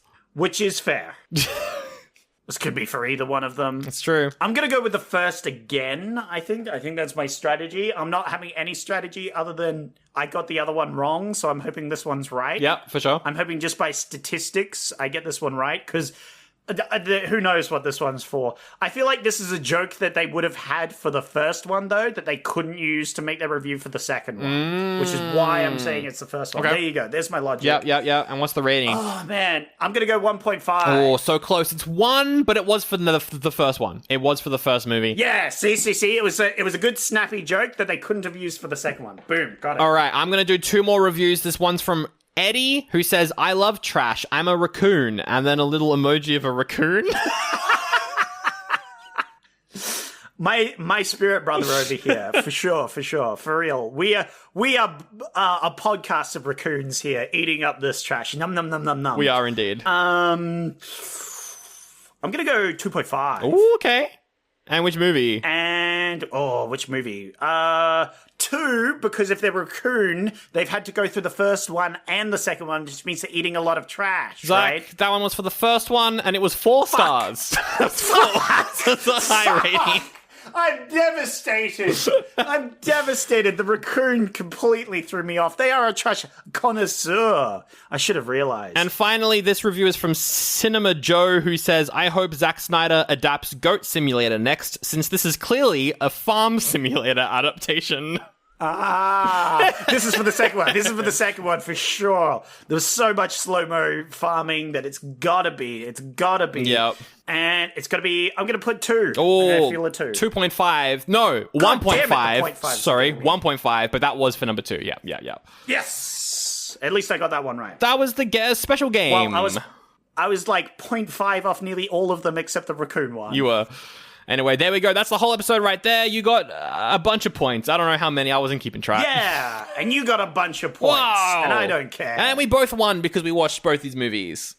Oh, wait. I think we both lost because we watched both these That's movies. true. Anyway, that's the whole episode. If you enjoyed the show, thank you so much for listening, first of all. Thanks for listening. If you like the show, you want to help us out, be like this. Hey, friend, do you like Zack Snyder? I do. On the occasion that he manages to produce something like Watchmen. Oh, you mean a movie where he's not creatively in control? Yes. Yes. Well, unfortunately, if you like that, I don't think... Oh, he had some creative control. We did see a lot of blue dick in that film, and I feel like no other director would have handed us some blue dick like that, man. You know what? You're right. I do appreciate how much Zack Snyder not only objectifies... I don't appreciate how he objectifies women, but I'm fine with him objectifying men in his movies, because that's a quality right there. I think he's equaling the playing field because there's a lot of objectifying women, but there's not as much objectifying men. And we need more of that in cinema. Please don't quote me. I completely agree with you, and you can quote me on that. But also, stop putting all your female characters in constant pain throughout the whole movie. It kind of sucks. Don't just torture women in movies. Anyway, if that happens, you show them the podcast. I don't remember what the bit was, but you can also go to patreon.com/oldie if you want to get ad-free episodes. If you were like, that was a fucking long episode, I wish there was a way to listen to these and they were shorter, go to Patreon. No ads. Yeah, they're a bit shorter. You'll also get bonus episodes. I don't know when. I think it's maybe 2 weeks from now, but we're starting X-Men soon. Ooh, yes, I'm looking forward to that. Shall be very fun. So X-Men, that's patreon.com/oldie-but-a-goodie-pod. Links to everything in the episode description. Shout out to Starkey, who was editing the podcast. What a legend. Starkey said that he might actually watch these. He edited part 1 and said, I might actually watch Rebel Moon. And so, Starkey, if you have watched it, what did you think? I watched about 20 minutes, got incredibly bored, and decided it was best to go to sleep. It was about 8 p.m. Yeah. If you haven't watched it, do your best impression of a raccoon. If you have watched them, please do the raccoon bit anyway. Yeah, look, I don't know what a raccoon sounds like. Raccoon noises, yeah. Go follow him on Twitch. Thanks so much for editing the show. It's always Starkey. I think it's time for next week's movie. I'm going to call all our audience and us from now on raccoons because they're eating our podcast and our podcast is trash. It's trash. Yeah, the Raccoon Squad. That's us. The Raccoon Squad. Yes, we're going to get merch. We're going to get merch. I love some trash. Nom, nom, nom. And it's just holding up like 3 DVDs and eating them. One of them's Rebel Moon. One of them's, what's another terrible movie that we've done? It's just Supergirl. And then one of them's Jaws 4.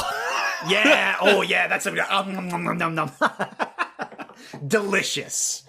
All right, Sandro. Hello. Before we wrap this up, we got to pick next week's movie. Oh, okay. I'm scared.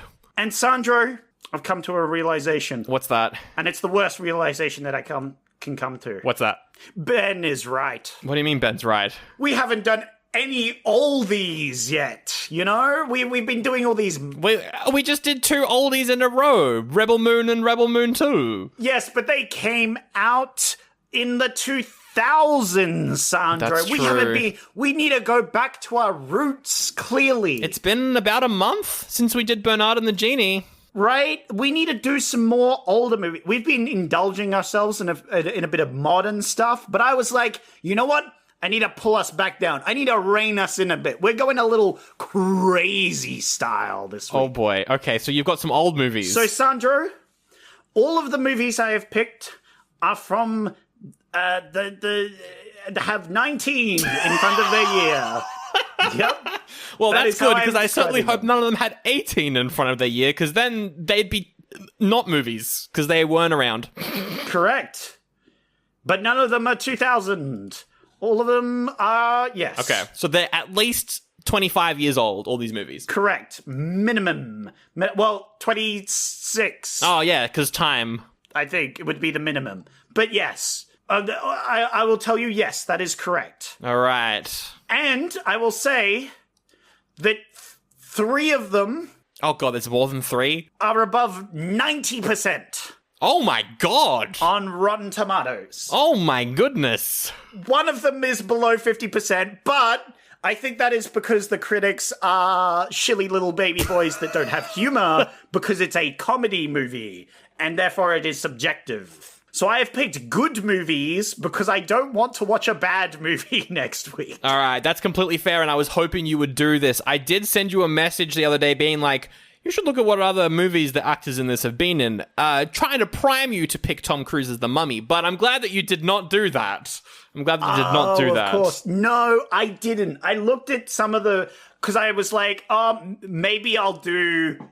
So at the start, just before we started recording, I was considering either doing, like, movies that all the actors had done, or doing movies from the 19s. Yeah. And I was just like, you know what? We need to go back to our roots. So I have connections for all of these. And A lot of them are good. All right. Do I get some gimmies for these movies? Yes. And then I'll ask questions Yes. and pick one blindly. So I've already told you they're from the 19s. I don't think I need to get more specific with that. All right. Sure. I've already told you the Rotten Tomato things. Yep. All higher than 90% aside from one. What was our other gimmies?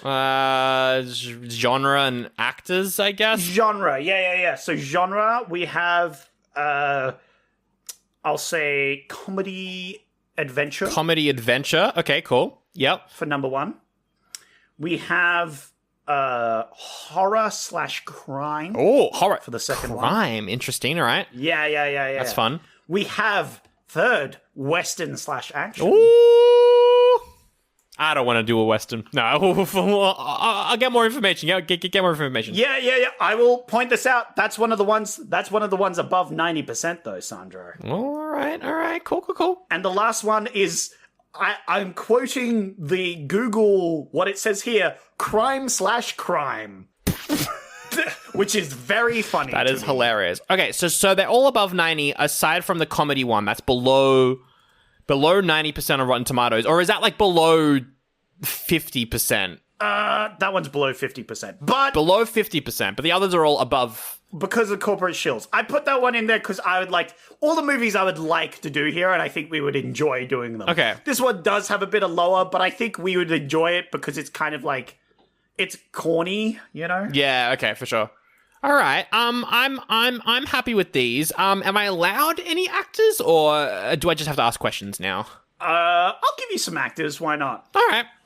Dave Chappelle Oh is in the first one. boy, I certainly do love his political views. Yeah. Yeah. I'm gonna say Jodie Foster for the second one. Oh, okay. Yeah, sure. She's good. I like her. Yeah. I'm gonna give you this one because it gives you no information, but it's funny because they are called Sandro Cerchilli. Cerchali? So, yep, sure. Yeah. Okay, yep, fun. I like. Well, that's already winning because it's my name. So. Yeah. I'm pretty sure they were an extra. Oh, yep. Fuck yeah. I love that. Yeah. Look, they're an extra in a western.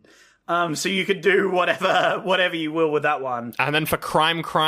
For crime, I'm gonna give you Lenny Montana. Oh, I have no idea who that is, but that's a great name. Yeah, Lenny Montana. I'm giving you that one because the picture of him is a boxer. His one picture is a boxer, so I don't think he did much acting, but he is a bit of a fighty boy. Hell yeah. All right, so these 4 movies, I'm liking them. I'm honestly not wanting to cut any of them now. My instant reaction to Dave Chappelle is, ugh.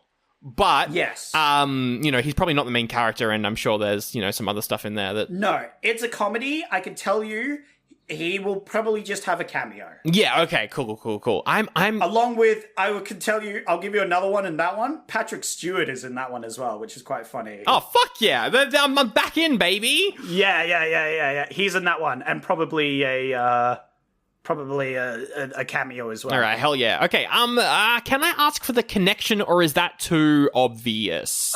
I could give you some of the connections do give it away, I think. All right, let's not do that. I could give you some colors. I've got some colors for you ready to go. Sure, yep. Well, actually, I was going to ask you instead of colors, I really liked the question you asked last week about paintings, and I really fucked us over on that one by just giving us the same answer 3 times in a row. Oh, yeah. I can tell you, I've got paintings ready to go. First one is like a scenic forest painting, you know? Ooh. Like a painting of some, like, beautiful landscape. Yeah, okay. You know? But, like, with a lot of foliage and other things. The second one is a painting of a castle. Ooh. I'll say, but it's got a darker, Yeah. sinister castle. All right. The third one is it's a western. Yep. So if you can imagine a landscape again, but it's a Western, Sandro. Can you imagine a Western landscape? It's every Western ever, I'm afraid. Might be a little bit hard for me, but I'll figure. Okay, go watch the last two movies we watched, Rebel Moon. It's that color. Yeah, no, gotcha. And then the final one, the painting one works better for colors, actually, because I'm going to say this one's interesting. This one's a painting of an alleyway. I'm going to say an alleyway. It's a painting of an alleyway, but it depicts, like, two, like, dark figures in the alleyway. Okay. And they're clearly talking with them, but you can't see their faces or anything, you know. All right. Yep. Cool. All right. I'm very intrigued by. I don't want to cut any of them. I'm so intrigued by them. I'm thinking I've only got 4 this week. You don't need to cut anything. No, for sure. Okay. I want. Man, I know so much about these movies, yet I also feel like I don't know. Yeah. That much about them.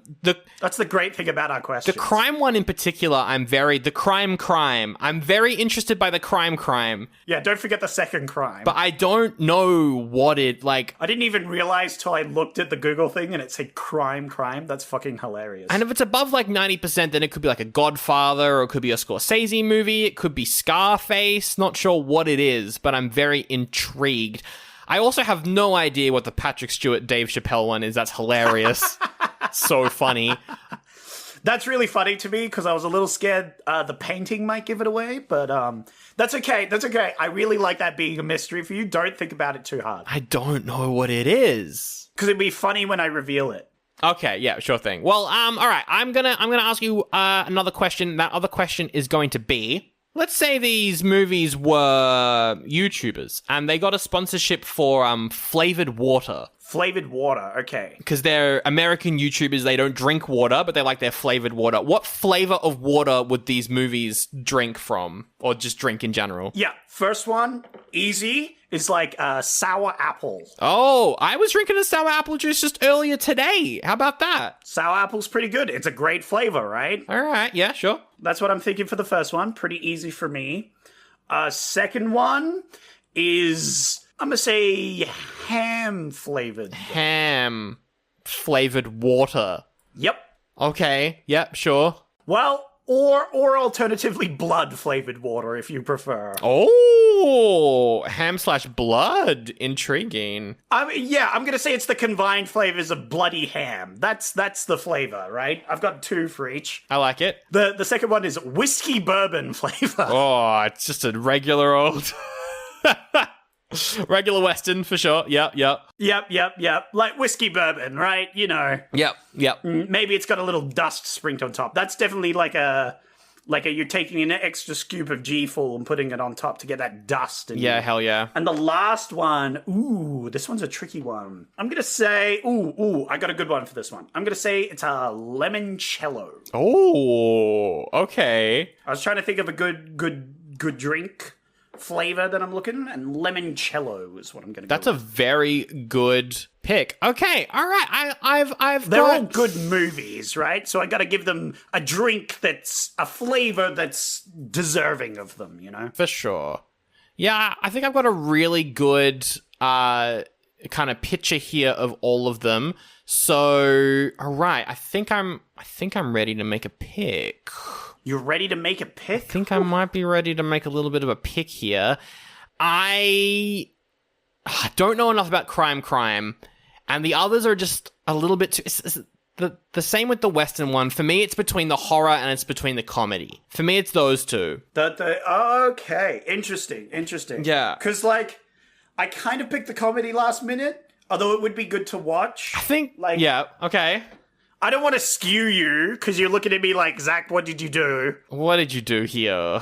But, like, no, it's a good movie. I would like to watch it. I'd like to watch all of them. It's just the one that isn't above 90%. That's true. So I wasn't sure whether to add it or not. But that's also my other thing, and why I'm really heavily leaning towards the horror is because that one is above 90. And I also do feel like... Yeah, that one is above 90. I feel like we just kind of did 2 Westerns, so I'm a little bit over Westerns. I think that's the problem with these week-to-week ones, is I usually pick all the movies that I want to watch, and the fact that we can only watch one of them kind of sucks. No, for sure. But, like, you can always bring them back. But I'd be happy with any of these picks. Yeah.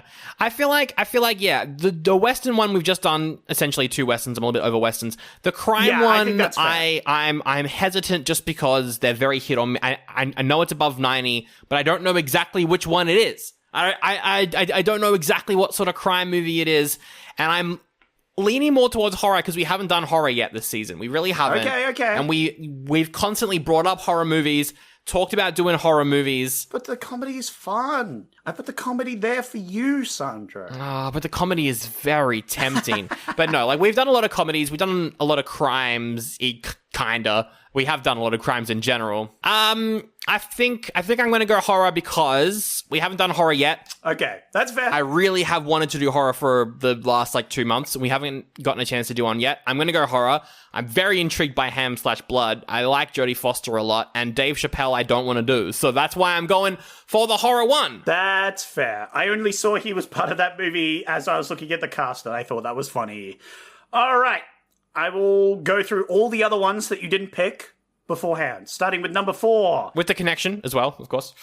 Was the crime. Ah, yes. It is, of course, The Godfather. Yes, of course. With Lemoncello being an Italian sort of thing, you know. Oh, I didn't even pick up on that. You're so right. Yeah. I had to pick something that was Italian, but not, like, burning Italian, you know? For sure. Like... that would have given it away, you know. I did do an alleyway because they're kind of doing dealings and stuff. The connection for that one was politics. I was going to say like organizational politics. That's a stretch, but it was a bit of a stretch. No.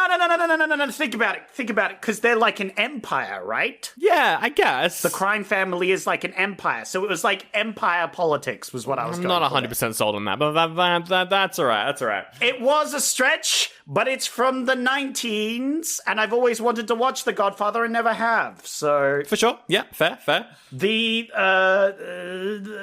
third one, the Western, was The Good, the Bad, and the Ugly. I'm glad that I didn't pick that one because that's actually the finale of a trilogy, and the first 2 I just don't have time to watch them. So I'm glad that I didn't pick that one actually. That's fine. You wouldn't have had to watch it. I would have watched it. True. But I picked that one because there were good parts of Rebel Moon, there were bad parts of that movie, and it was all ugly. So that was my connection. Oh, that's a stretch, but it's a funny stretch, so I'll allow it.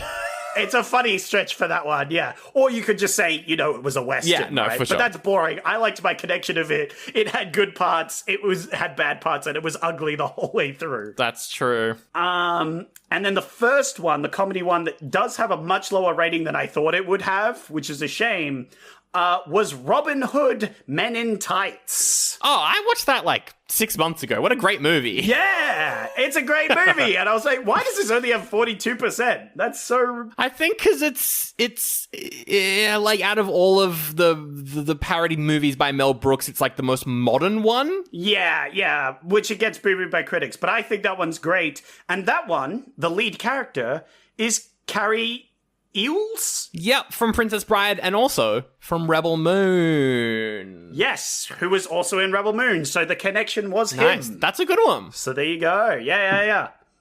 So there you go. I did have an actor connection there. That's a very good connection. And spoiler alert, I had an actor connection for the second one as well. Oh, did you? Because Anthony Hopkins stars in The Silence of the Lambs. Oh, fuck yes. Which you already fucking I figured figured it out, out. you big cheaty bitch.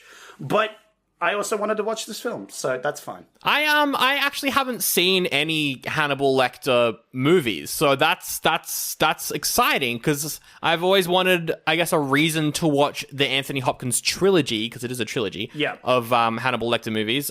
So fuck yeah, we'll do the first one next week. That's fun. I like that one a lot. Yeah, I thought it was a good pick. I think I've seen this one before, but I only remember bits of it. I don't. Just like he dismembered bits of people. Nice. And people taste like ham, supposedly, which is why the drink was blood and ham. All right. Fuck yeah. Next. That's a big pivot. And like castle because a lot of it's in like dungeons. Yeah, for sure. With brick and stone. Yeah. So I was like castle. Western had a Western one. Oh, and Robin Hood, it was like apple flavor and like a woodland landscape, right? All right. Well, I'm very excited for that one. That's going to be fun. Next week we'll do the Silence of the Lambs. And most importantly, this is from 1991. Yeah, 91. Excellent. All right. So, we're going back a bit in time. We're adding a few more years onto our movies. Our movies can drink legally, so it's fine. Yeah, for sure. All right. Well, we'll do that. Very much looking forward to it. We will see you next week for a classic for the first time in a little while. Yeah. Let's see if it's an oldie or a goodie. Haha. See, Ben, we're watching older films. We're not that bad. And either way, even if it is an oldie or if it is a goodie, I'm sure that either way, Zach, it's going to eat. It's going to eat it up. It's going to eat. Oh, yeah, because he eats people in them. I get it, yeah. Yeah, that's right. Yeah, thanks. I like how he eats people in this one, and in Rebel Moon, they eat shit because it sucks. And belly buttons. They eat that as well in Rebel Moon. Oh, true.